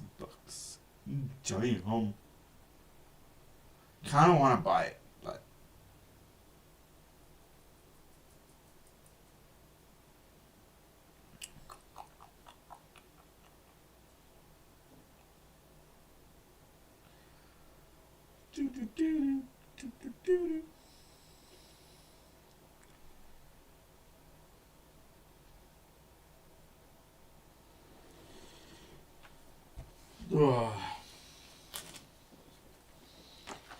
Hopefully you guys are enjoying the stream. My name is Matt for OilersFanReaction. Thanks for stopping by and saying hi. I get animated. I got feelings. I got two of them. It's on the bottom of my feet. I'm starting to care way too much about what people say about me, so... There once was a time where I could care less what people thought about me, but... As I'm getting older, I'm starting to care more.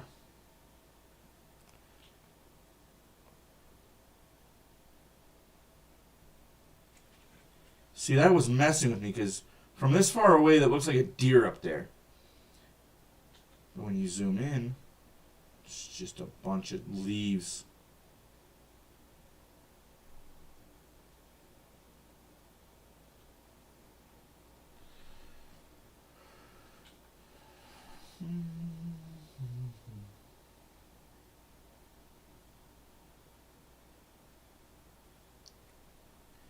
Yes, I am running for a reason.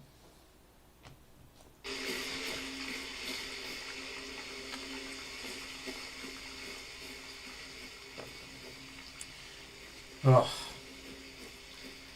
Oilers fought back that period. They didn't stay down. They could have tucked their tails in between their legs and walked away. Oh, dang. This is cool. Is that a deer there? No, again, it's just trees.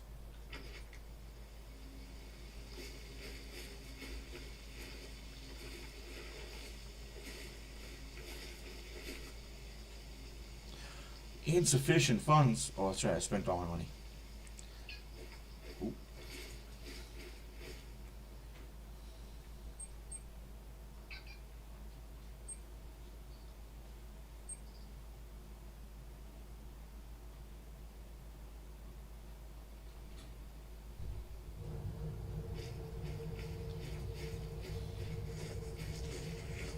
What's in here?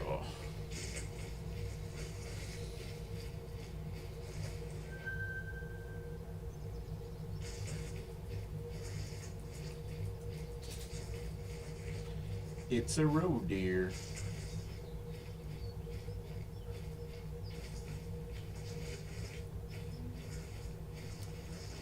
Wonder, can I climb into these things?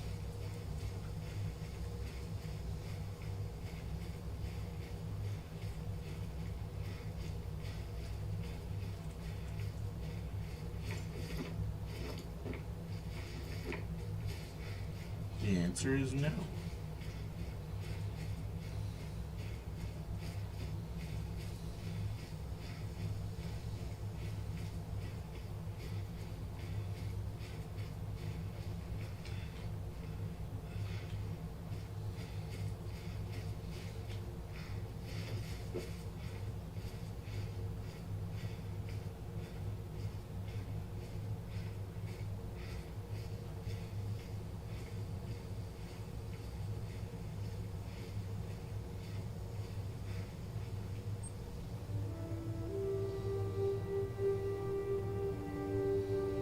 Hmm, 1850.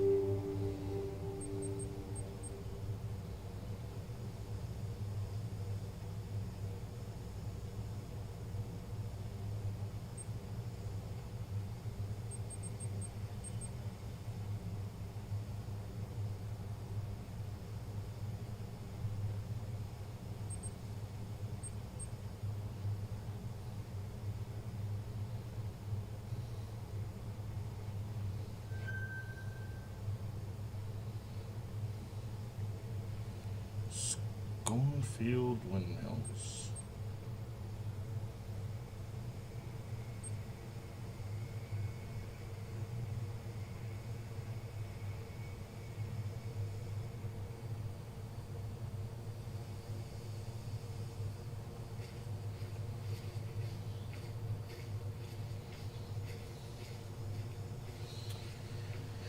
Yeah, I gotta be in a hunting structure, so I had to go down some animals.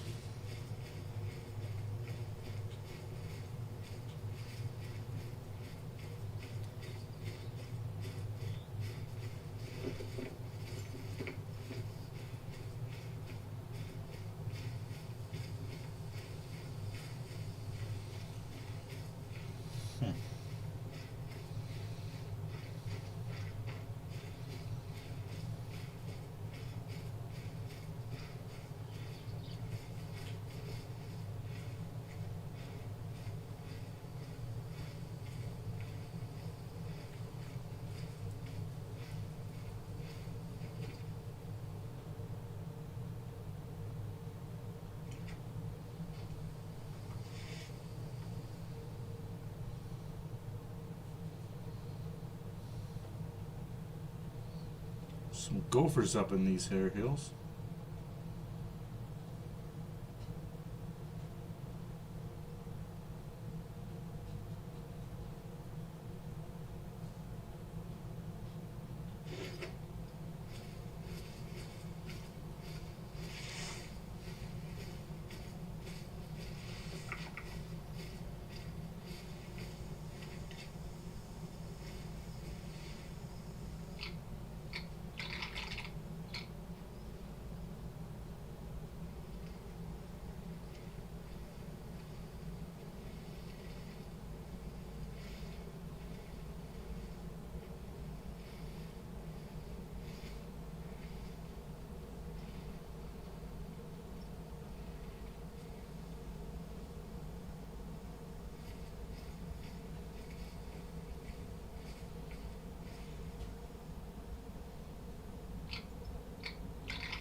So you just sit and wait.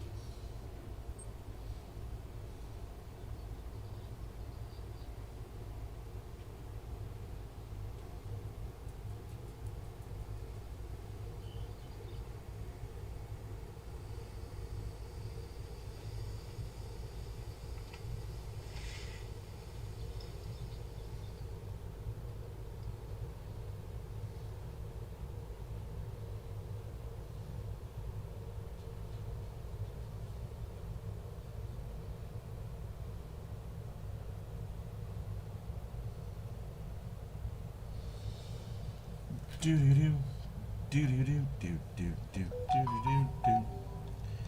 Oh shit! And so it begins. Uncle Dry is now online. Ooh. The path of greatness is not for the faint of heart. It's for those who dare to defy the odds. Bet99.net. There's regular cold, and then there's the mountains are blue cold. Mountain cold refreshment. Coors Light. The chill choice. Okay, I've got Noof, my Noof, come. at this point. Now we need finance You're online and good too. advice to launch new products, find new customers, manage our inventory in real time, renovate the warehouse. No, build a new one. Automate production, deliver faster to more people, and once we do all that, I'm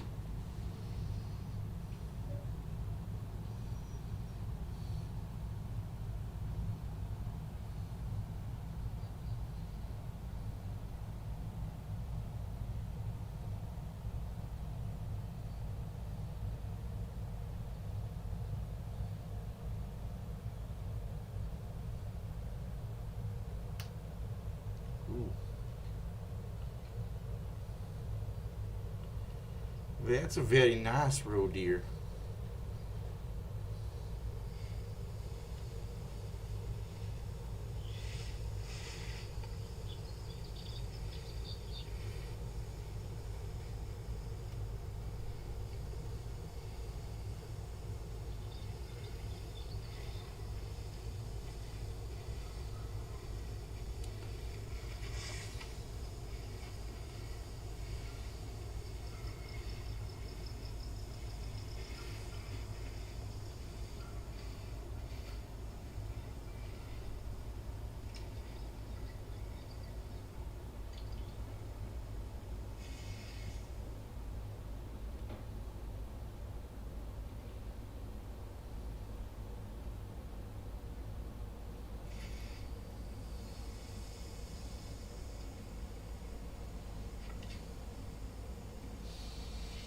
Boop.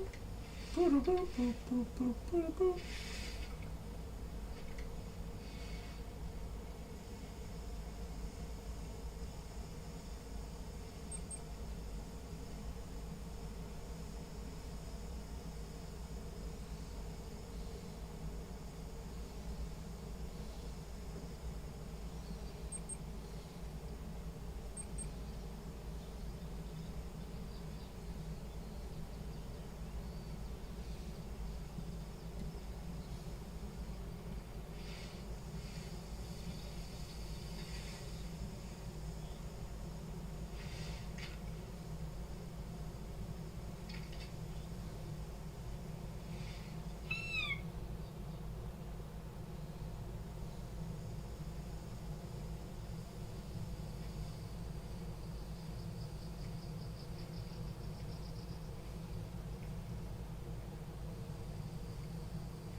Shit.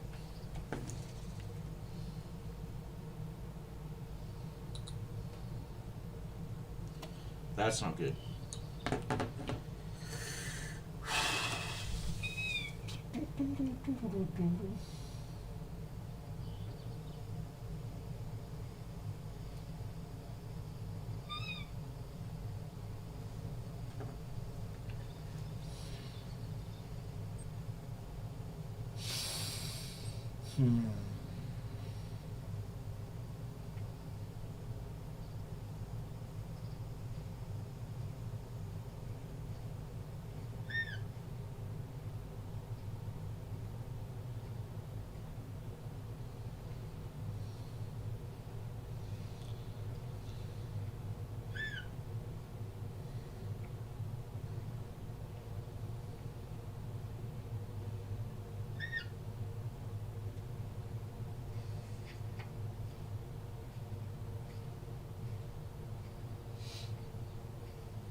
Oof. Got the road here.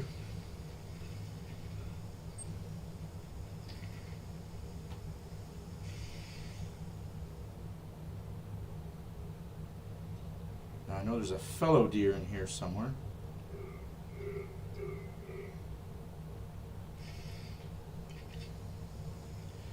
Just don't know where he is.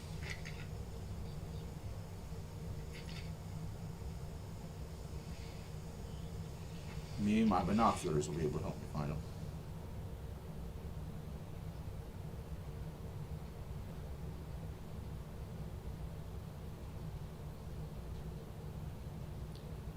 Oh, yes. Well, you're fleeing. Don't run away. I want to talk to you. I want to have a conversation with you. Don't run away.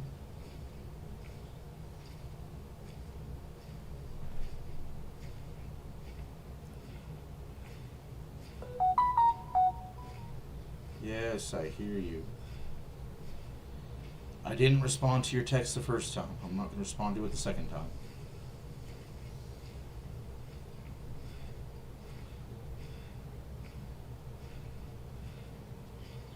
I mean, that was an instant kill shot. Oof.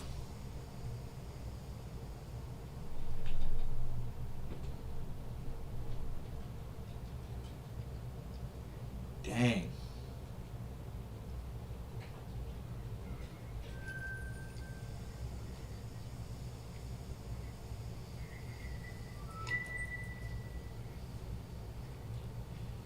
Definitely needed that.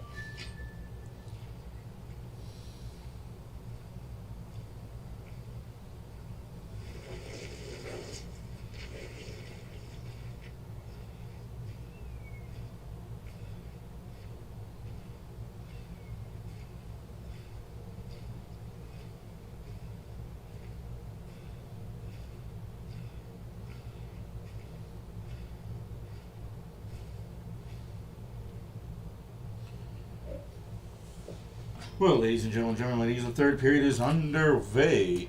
Oilers 5. Utah 3. Heroes of Oil Country 50/50, presented by Rogers, is now live in honor of the brave men and women who serve our Say what you want. as part of the Canadian Armed Forces. The Jackdaw currently at 151,000 Does hockey stress me out? No. dollars and climbing fast. Honestly, nothing really stresses me out. Military Family Resource Center. Get your tickets now at EdmontonOilers.com/50/50. Speaking of tickets and hot tickets, the all-important Game 5 of the World What stresses me out is repeating myself over and over and over, and people that don't understand the reality of it. I guess that's what stresses me out most, is people that don't understand what it is like to be a professional athlete or be a pro at anything. That's all. It just, I wish people understood what Stuart Skinner goes through on a daily basis and who he is as a person and how great of a human being he is. But I get it. He's a goalie in the NHL, and he's going to get criticism, and he's going to get all that comes to him. But no, hockey doesn't stress me out. What stresses me out is my kids. My 6-year-old daughter, she stresses me out.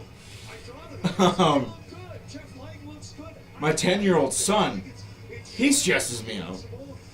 It looks comfortable on Brad Harrison and TV4, so I don't know if I'm going to get one or whether they'll give me one. But I feel like there's something that you want to own, and they do own, and they own that. other than that, no. They hope to do in period.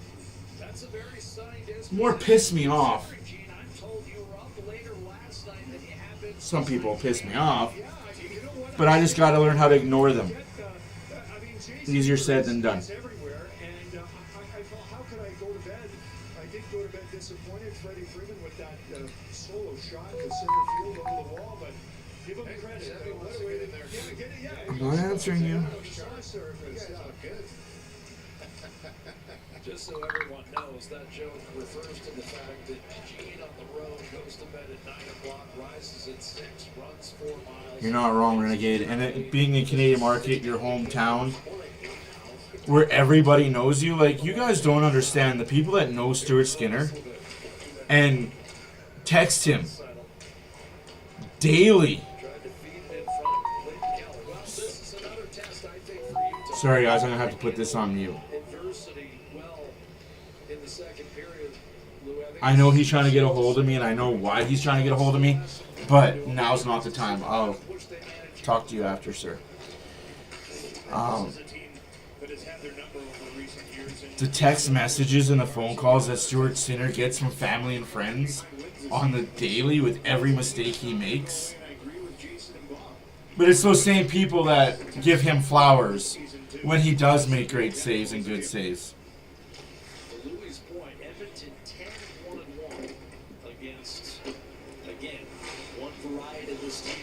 I for one can't wait to see him thrive elsewhere. I will follow his career until he retires, but I'll always be an Oilers fan. And when he plays against the Oilers, I hope he gets lit up for 20 goals a game. This team won't go away, that's for sure. Krause buzzing in front of the Edmonton net. That's carved out of there by Isaac Howard, who scored his second goal in the National Hockey League as part of that 5. He's going to go to a small market because he's small. At his core, Stuart Skinner's a small town kid. At his core, Stuart Skinner is a small town kid. You know, we've talked about it all year long. This team, when they're on their toes and they're putting pucks to the net, they're recovering their second attacks and third attacks. We saw it so much in that second period. It overwhelmed Utah. It really did. They did not have an answer for it. And, you know, when the big guys start playing that way and they're hungry to get pucks to the net, hungry to manufacture that offense, that's why they're one of the best teams in the league. They've scored 16 goals in there with 8 periods against Utah at home. Olimata will shoot it in. Olimata. Down 2. Tannen with the centering pass. And we've got our first penalty all game. Wow, Oilers get a power play. I don't know if that should be a power play, but... And the 12-year vet is disgusted with this call. Yeah, he's not going to... Well, I agree, Renegade. I agree. Down by a couple of goals trying to dig in. And there hasn't been a penalty in the game, as you mentioned, Jack. It's been pretty clean. I mean, both teams have skated, both teams have played. It's a little pop right here in front of the net, but I think because it's on Emerson into the goalie. I mean, That's why the goalie they signed in the offseason this year is going to get paid $3 to $5 million too much. And the pressure is going to eat him alive. And we're going to be running him out of town and in the same position that we are now. But don't take my word for it. You'll see it with your own 2 eyes all next season. I like the clever ones. Because yes, is absolutely clever. Stuart Skinner is not here after June. Neither is Picard. Kyle Clifford. I thought that We're going to have 2 new goalies. That was clever. Same team, same results in October.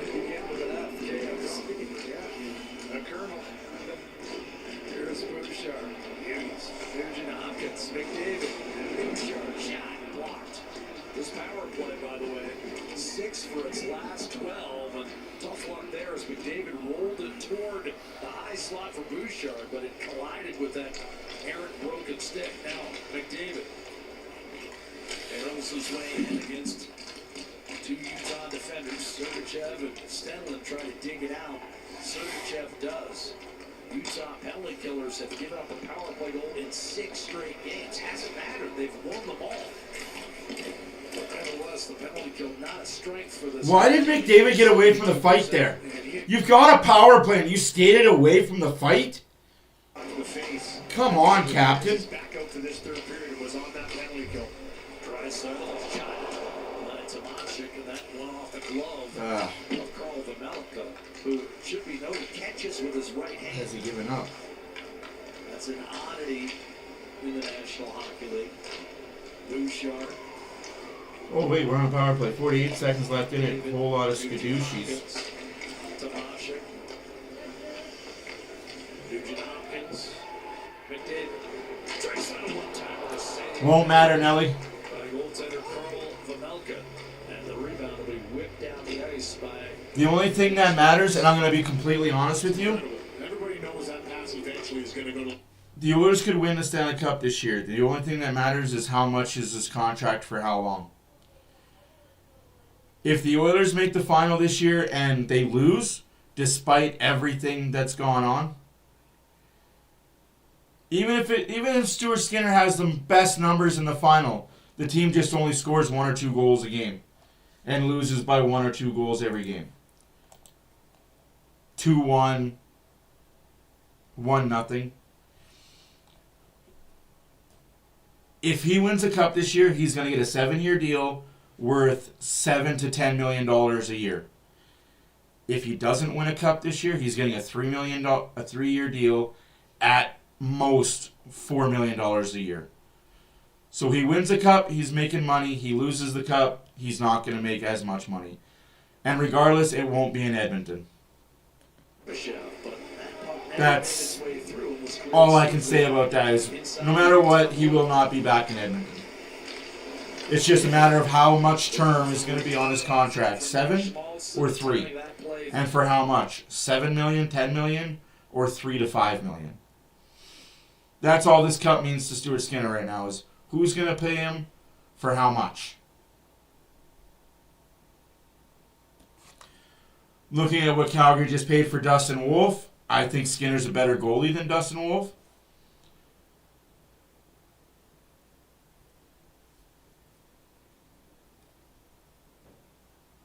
You have a good night, Bunny. I greatly appreciate you stopping by and saying hi. They have to fight that one off. Next game is Thursday against the New York Rangers at home here in Edmonton. Finally, the Oilers have 3 home games in a row. Mammoth, Rangers, Blackhawks on Saturday.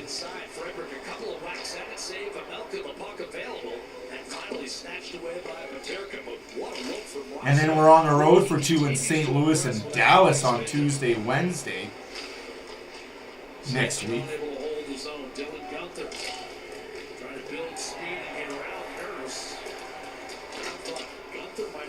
Pulled down Nurse there. No penalty was called. And then Sergachev steps up the centering pass that goes untouched. Goal against Bacol. Right. Free it up for Logan Cooley.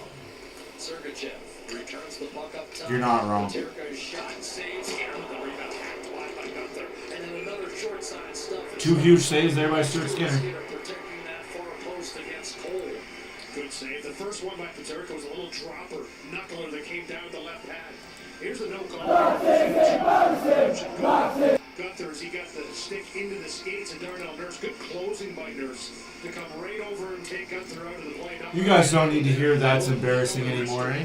This is the week ahead. Tonight, Thursday, Saturday. And we're going to go a week ahead again on Sunday or Monday. I'll go the week ahead for next week. All time against the, again, you're not really supposed to address Jones. Welcome back, man. Welcome back. So you're the problem. Guys, we found the problem. Hi, hello, the problem is me. Welcome back, though, buddy. Welcome back. Apparently, Hey, what beers did you buy? And do you have enough for all of us? Oilers are up 5-3. Here's a recap for you there, Jones, in case you don't know. Cooley started the goal scoring with his 8th of the year. Paterka made it 2-0 Utah. Second period comes around. Ekholm scores with 30 seconds into the period. Assisted by Draisaitl Bouchard. Howard gets his second, assisted by Henrik and Stetcher. Then Hayton, because Stuart Skinner can't stay in his own freaking net. 100% to blame on that one. And then Draisaitl, Emerson, McDavid make it 3-3, 4-3, 5-3. Have to find a way to compete. It's safe to say they're taking a step, but Edmonton's giving a little lesson here that they're not going away that quickly, and they can put the puck in the net too. Oh, Louis. Hey, he's got enough for everyone. Bush party at Joe's house. Connor McDavid. Nice shot, nice rebound. Nobody with him.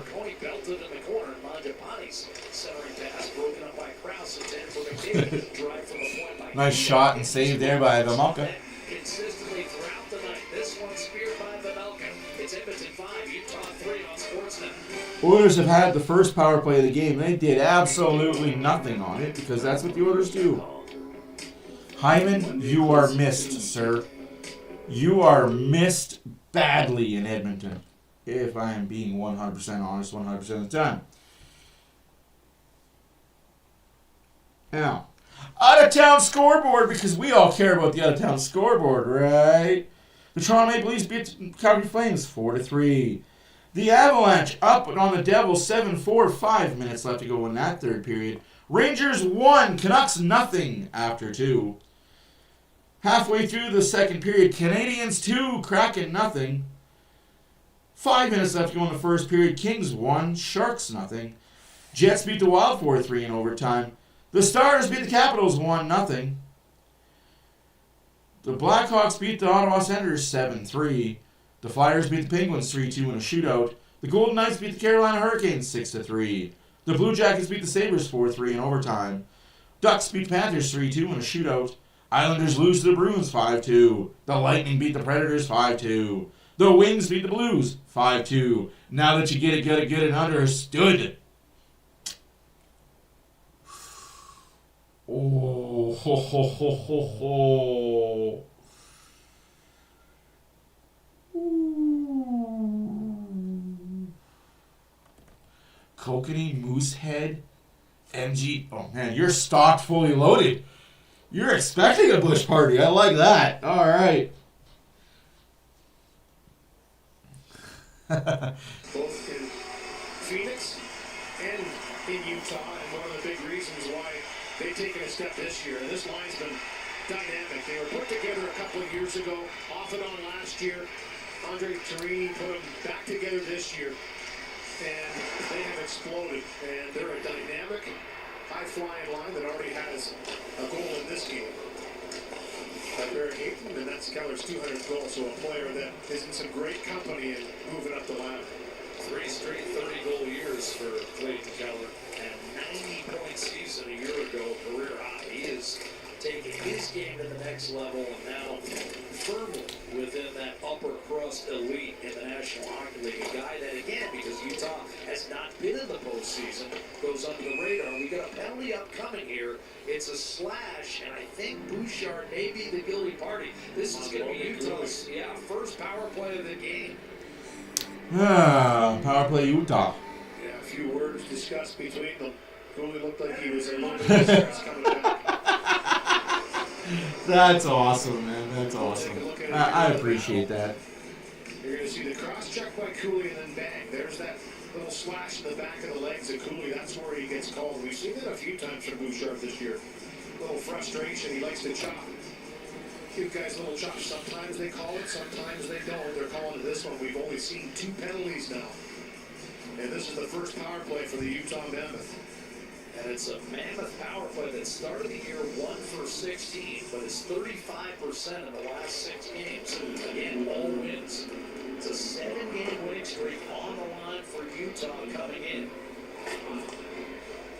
Jersey's winning streak about to be over. They were down 7-4 at last report. And now Utah's streak in jeopardy as well.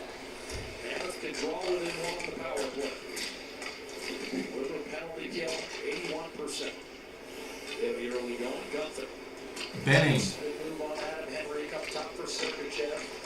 Possibly. Savoy, Sergachev waits, pitches one-timer, a broken stick. Clayton Keller, that just exploded on him. He'll retrieve the new lower and immediately re-enter the zone and take a pass from Sergachev. Saucer to Schmaltz. Savoy and Kulak on that side, centering pass. Henderson cleared out Kulak. You should be allowed to do that as a defenseman. Just cross-check the guy in front. If the puck is coming there or even in the vicinity, you just knock him over. Should be allowed. Turn by Kulak, and time continues to run here. Power play down to 55 seconds. Keller breaks loose. Gunther wanted a dish, but enough pressure from Henry denied it. Angle off the boards, Keller. Sergachev. Savoy on him. Oilers have 43 seconds left to kill in this penalty. 11 and a half left to go in the third period. Oilers 5. Mammoth 3. What a save. What a save by Skinner. It's about time he made that save, though. Love the helmet. Love the equipment. You need to make that save for that one gaff that he gave up.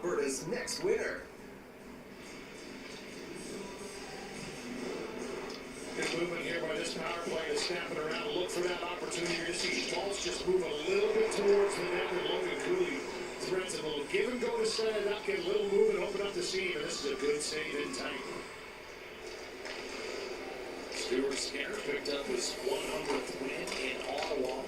Third fastest Oiler netminder to hit 100. Shot by Nate Schmidt for business. That's important. Nice job of locating that puck and pulling it into his chest. Not easy for the 2 guys that are Third fastest Oiler to hit 100 wins. Darnell Nurse and Kevin Stanley right in front of the net, but somehow he's able to find this puck. Look at this angle right here. I mean, you want to be a goalie? Okay. But he does. He finds it. And great with the glove. And that's the game glove. Oh, not the practice glove, Jeff. I saw you modeling them this morning. Here's Drysdale. Gotta get that puck out of your dry side, though. shot. Paterka deflected in front of Skinner. They towed one aside.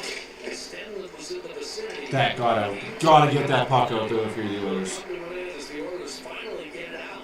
It's the first time Utah's been chased back down the ice, but no goals on the power play. Utah gets 2 shots. Corey Perry scores. The goalie's quicker to line wins than Skinner. He may have heard. Yeah, it is a really sweet mask, eh? That Joaquin Gage mask. I always loved Joaquin Gage. I didn't know his wife was in charge of a company that my daughter is in. I was watching EST and he was talking about it, and I was like, what? Your wife's in charge? That's cool, man. For those that are, yeah, right. For those that are old enough to know who Joaquin Gage is. Again, because there was no clear, Louis, we didn't see McDavid and Draisaitl on the PK that time. Stetcher, 10 minutes to play, third period. Edmonton 5, Utah 3. Ray Jose. For those that know. 7 by Semashev. Again, Edmonton elected to go 11 forwards and 7 defense for the first time this year. Shots are 25-20 for the Oilers. 9.5 left to go in the regulation.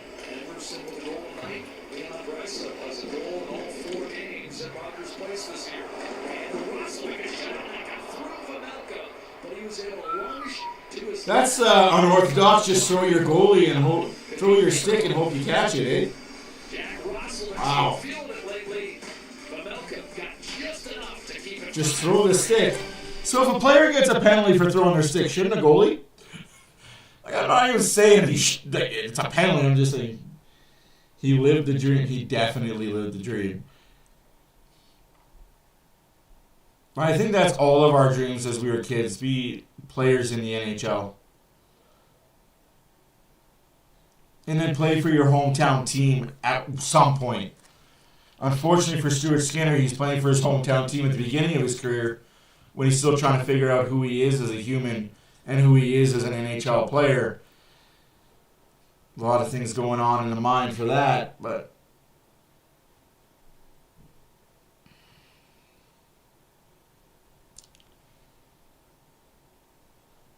we should all ask Mike Comrie what it was like playing for Edmonton, or Stahl, Lupul. Ask those guys what it was like being from Edmonton, playing for Edmonton. It's not the easiest thing in the world.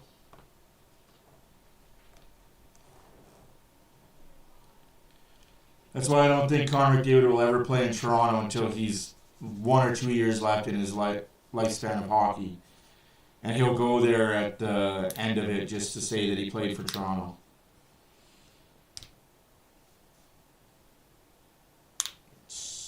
A lot of added pressure, internally, externally. You can't escape it, man.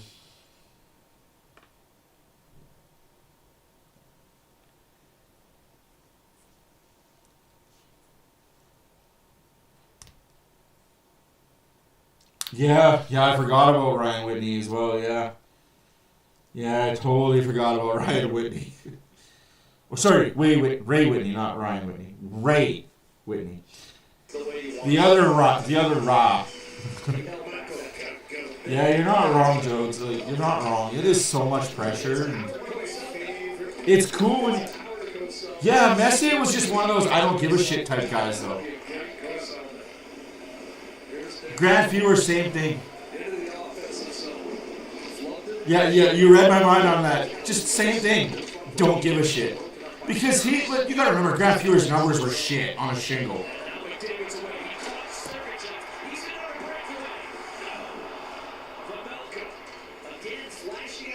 How's that not a penalty? That was clearly a slash on the hands. But yeah, Grant Fuhr is one of those guys that I've had conversations with, and he'll tell you, he'll be the first person to tell you he couldn't be a goalie in this day and age. It's like, oh, he's going. Not a lot I can do to maybe take him down, but gotta watch him go.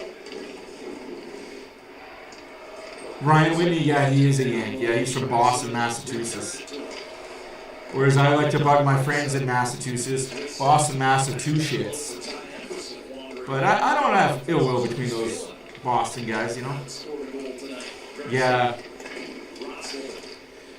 I just feel like Grant Fuhrer has said on many occasions he couldn't play goalie in today's NHL. Yeah, Ryan Whitney, yeah.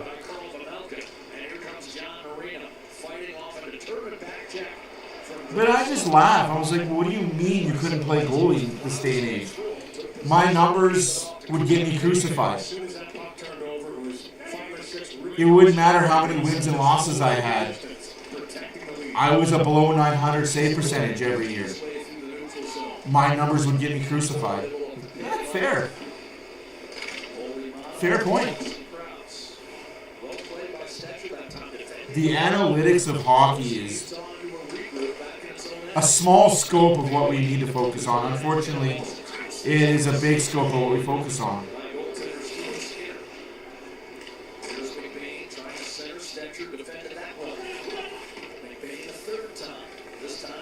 That is huge. I'm surprised JBL knew who Grant Fuhrer was. Now, was it the Acolytes JBL? Or was it the multi-millionaire JBL?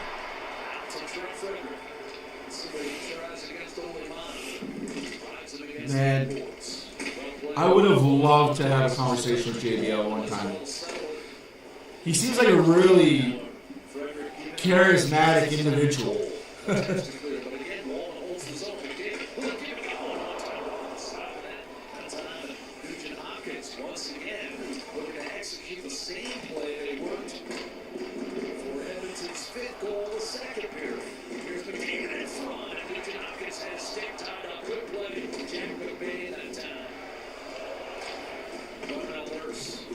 That's pretty cool, eh?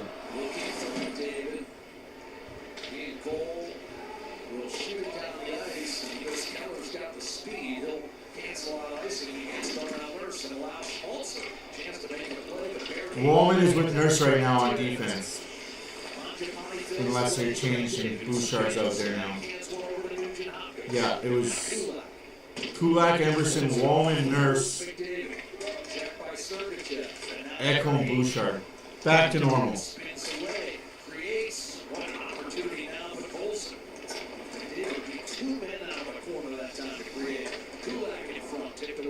Five and a half minutes left to go in the third period. 5-3 Edmonton over Utah. Mammoth.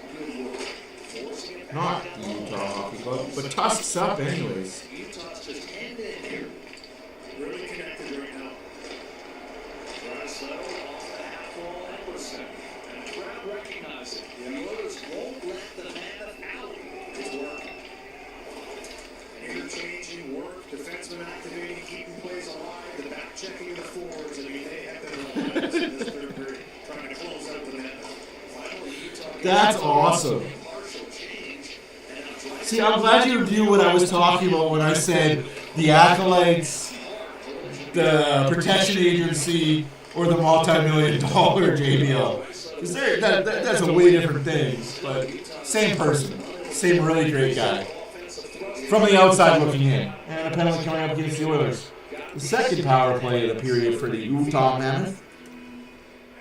Second swipe into the feet takes the penalty for Howard. The Mammoth will have the power play. Here's McDavid off the rush, all the bouncing puck, and a little bit of a slash. Little bit of a slash, a major slash not called, but hey, it's Connor McDavid.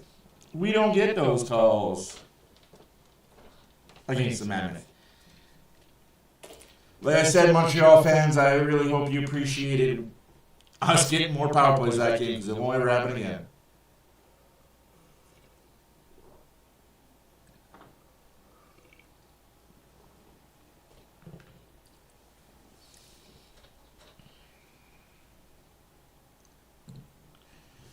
Oh.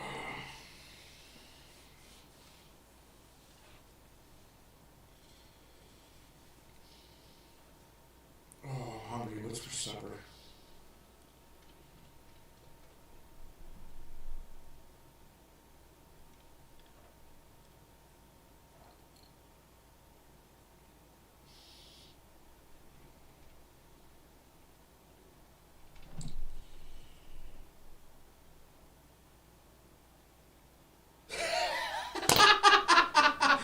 That's awesome. Oh, that's awesome, Joe. It's like, that's crazy, man. That's...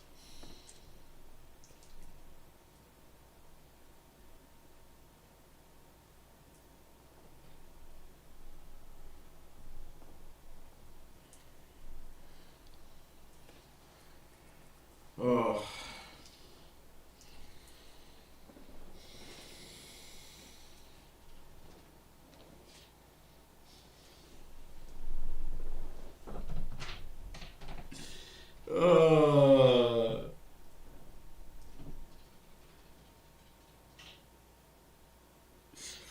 That's awesome. Yeah, I love the APA as well, man. That was when wrestling was wrestling.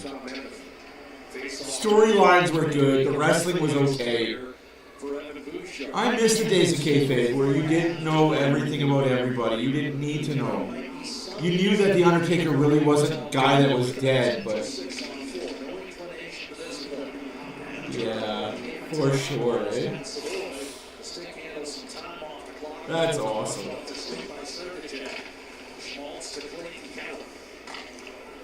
Cooley on top for Sergachev. Shadowed by Nugent Hopkins out there with Savoy, Nurse, and Steve Bowman. One time a rip by Gothard, but that stay came off the plexi. And snatched away by Nurse. Weird hop off a 4.5. Sorry, 3.5 minutes left to go in the third period. 1 minute left to go in the Utah power play. 5-3 Edmonton. Why are you hiding underneath me, dog? You're hiding like a scolded child. What did she do? What did you do?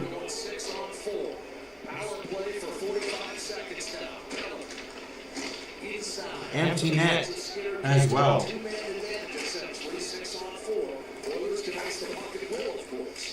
Here's Guthrie. Sergachev. Keller. Inside. Couple of stuffs by Hayden. Still was cool. Shoveled over to Guthrie. Return to Sergachev. Nice play to knock it down the left glove. A shot blocked. A rebound loose. Battle for McDavid. In the zone, it's legal. And then it's right side. Ran into Guthrie and couldn't get the shot away.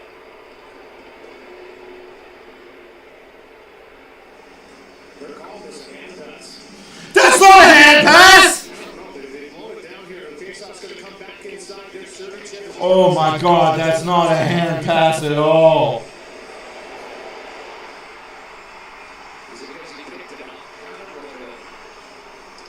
You're allowed to do that in the defensive zone. Call a penalty then. That's garbage.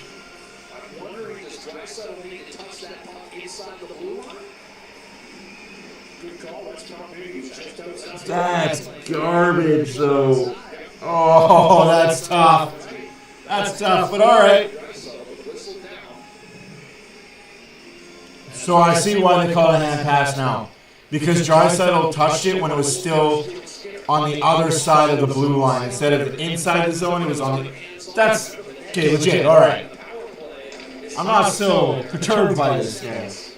Hey, how's it going, buddy? How's your mom?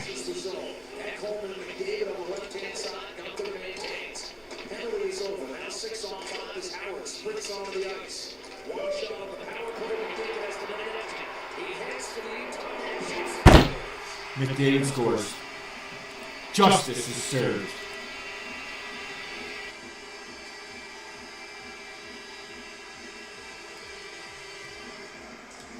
Well, truthfully, the chance you take when you have McDavid and Draisaitl on the ice in a penalty-killing situation, we've seen it already earlier this year.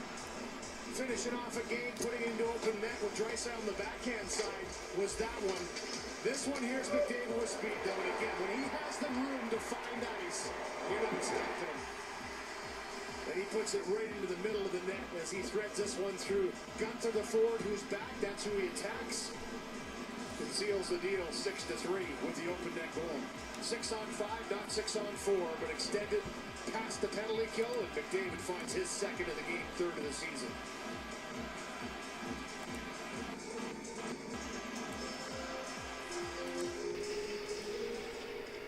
Oilers trail this game 2-0.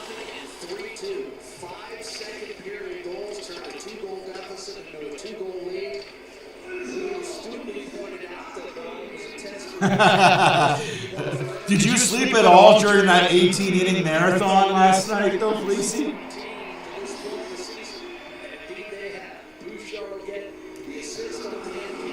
Bouchard gets the assist.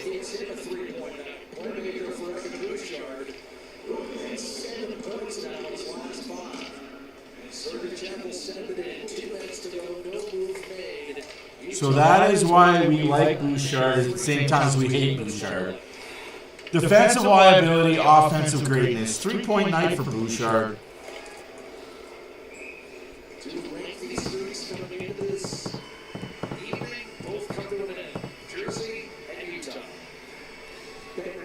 Damn! We did call this a trap game against the Mammoth. So you missed the entire game? My friend. My friend. It was pretty late. Yeah, it was pretty late. All 32 teams in the league were in action. I guess if you had school the next day, yeah. Yeah, that makes sense, yeah.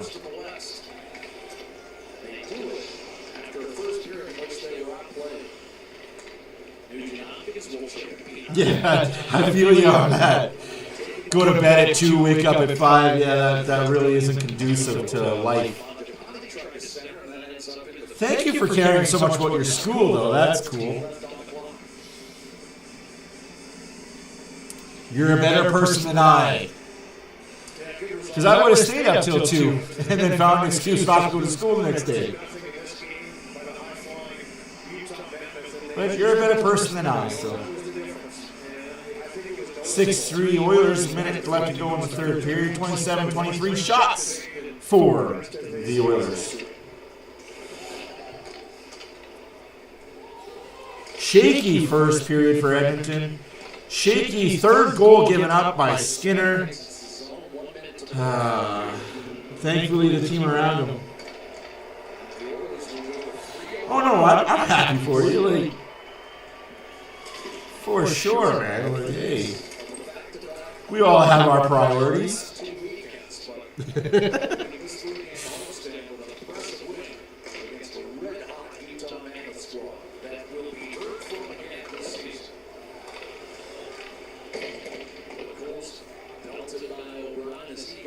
Overall, it was a good game by the team. Hard-fought comeback win. Stuart Skinner up and down again.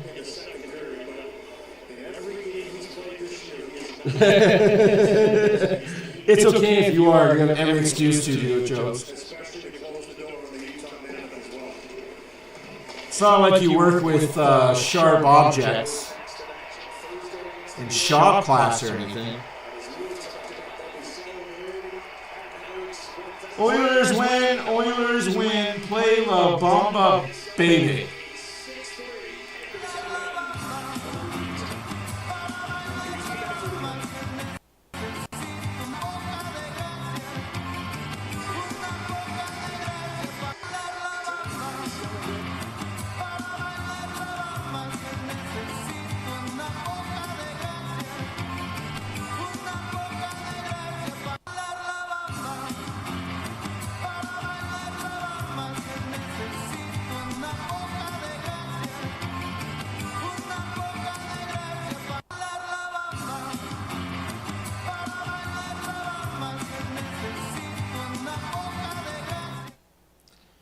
They don't ask you how, they just ask you how many.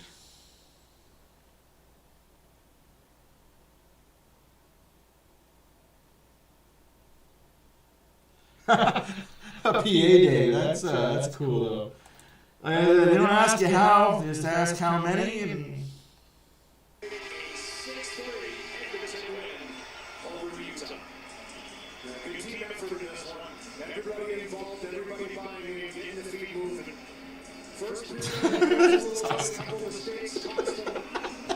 that's awesome. And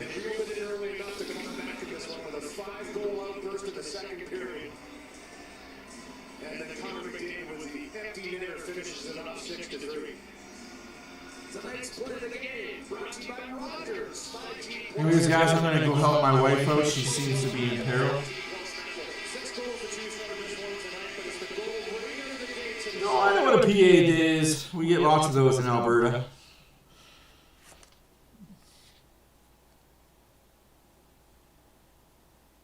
I don't know what they're for, but I'm sure the teachers need training on how to deal with students, and it's more of a day for teachers just to relax and not have to stress about kids. I will say one thing though, if any of my friends or kids or any of my kids ever hit a teacher like I've been hearing from some teachers, if any of my friends, kids or my kids ever hit a teacher, that would be their final day that they'd be going to school. Not because I'm pulling them out for the teacher. I'm pulling them out because they are now being homeschooled, trying to hit me, I tell you what. Oh, I see what a soft stop can do. I was in shop class, yeah. I worked in a sawmill for the majority of my teen and 20s. I'm very familiar with what a soft stop can do. As they say, don't put your finger where you wouldn't put your wiener. That was one thing my foreman told me when I started there. Don't put your finger here if you wouldn't put your wiener here. Seen a guy think that he could stop a piece of wood. Not so much. Yeah. Oh, it definitely stops. It hurts. You won't lose fingers. You get a bruise though.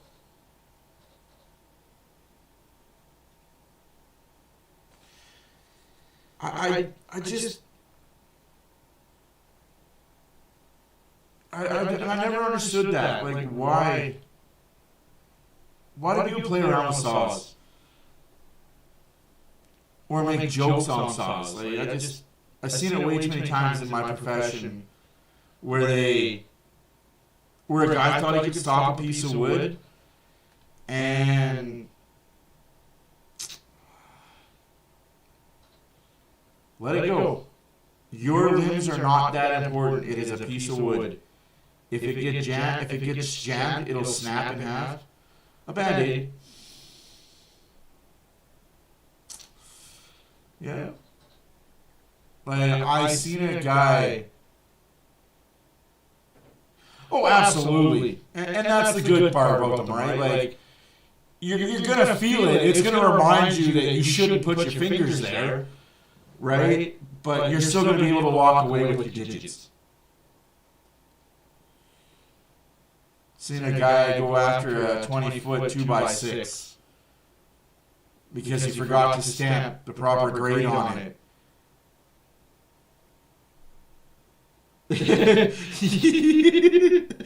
Right? Oh. Not knowing that at the end of this line, there's 5 saws set up. Needless to say, he reached in to put a stamp on it and came out missing 3 fingers. I never understood the stupidity of some people at work inside a lumber mill. But, hey.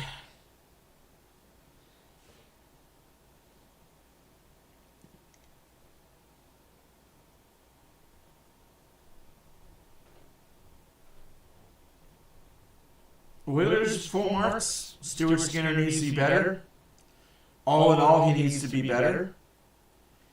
He's got to focus.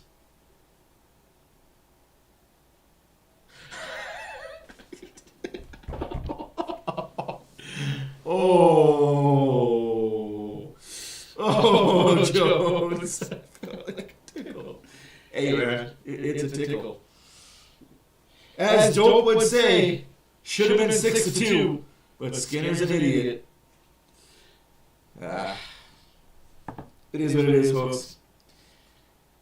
I'm going to get up out of here. It is late. We're pushing 10:30. Yup. Yup, that's, there's no lie there. You don't even have time to blink. But that's what they're designed for, right? And that's good safety. But just don't do it. Just don't. I have a healthy respect for saw blades. Hacksaws, axes, jigsaw, any type of blade. I have a healthy respect and admiration for it. Cool. The more you know, man. That's awesome, man. Like, see, we learn things on this channel. Damn! Speaking of Ron Simmons, total accidental tie around on that one. Oh, that's hilarious. But I'm out of here, guys. You guys enjoy your day. I will see you again on Thursday when the Oilers host the New York Rangers. Before I go, I will do the out-of-town scoreboard because that's always fun to do. Like I said, I'm feeling petty today. In case you didn't know, the Toronto Blue Jays beat the LA Dodgers 6-2. That series is tied at 2. Now, for your NHL scoring needs. Wow, there was a lot of games today. My good God. Toronto beat the Flames 4-3. The Flyers beat the Penguins 3-2 in overtime. The Golden Knights beat the Hurricanes 6-3. Columbus beats Buffalo 4-3 in overtime. Dang, a lot of overtime. The Ducks beat the Panthers 3-2 in a shootout. Boston beats the Islanders 5-2. Tampa beats the Nashville Predators 5-2. The Winnipeg Jets hold on and beat the Minnesota Wild 4-3 in overtime. Detroit Red Wings beat the St. Louis Blues 5-2. Call it a shutout. Ottinger gets the 1-0 win over the Washington Capitals. Chicago beats up on the Ottawa Senators 7-3. Colorado doubles up on the New Jersey Devils 8-4. The Oilers double up on the Mammoth 6-3. With 5 minutes left to go in the third period, the Rangers won, the Canucks nothing. Being petty, I guess they do need Quinn Hughes. Canadians are up on the Kraken 2-0 after the second period. Halfway through the second period, the Kings 2, the Sharks nothing. Tomorrow, one game on the schedule. Toronto is in Columbus. And on Thursday, another big slate of games on Thursday. Jeez.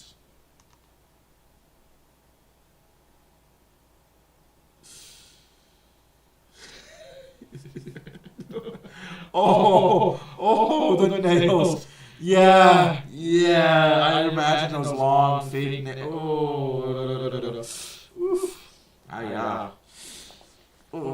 Just thinking about it is making my hands tingle. Anyways, guys.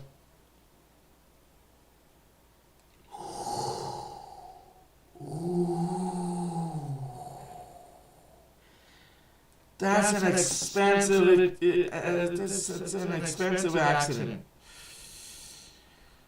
Lesson learned, though, right? They'll learn that lesson real quick. And of course, the students don't get charged for that, but the school district does, right?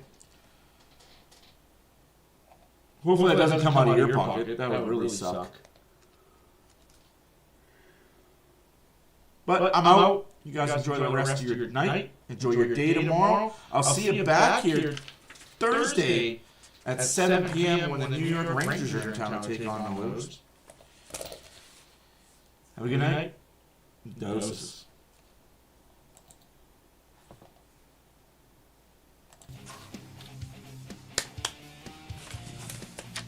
Scanner.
Damn, that is what the fuck.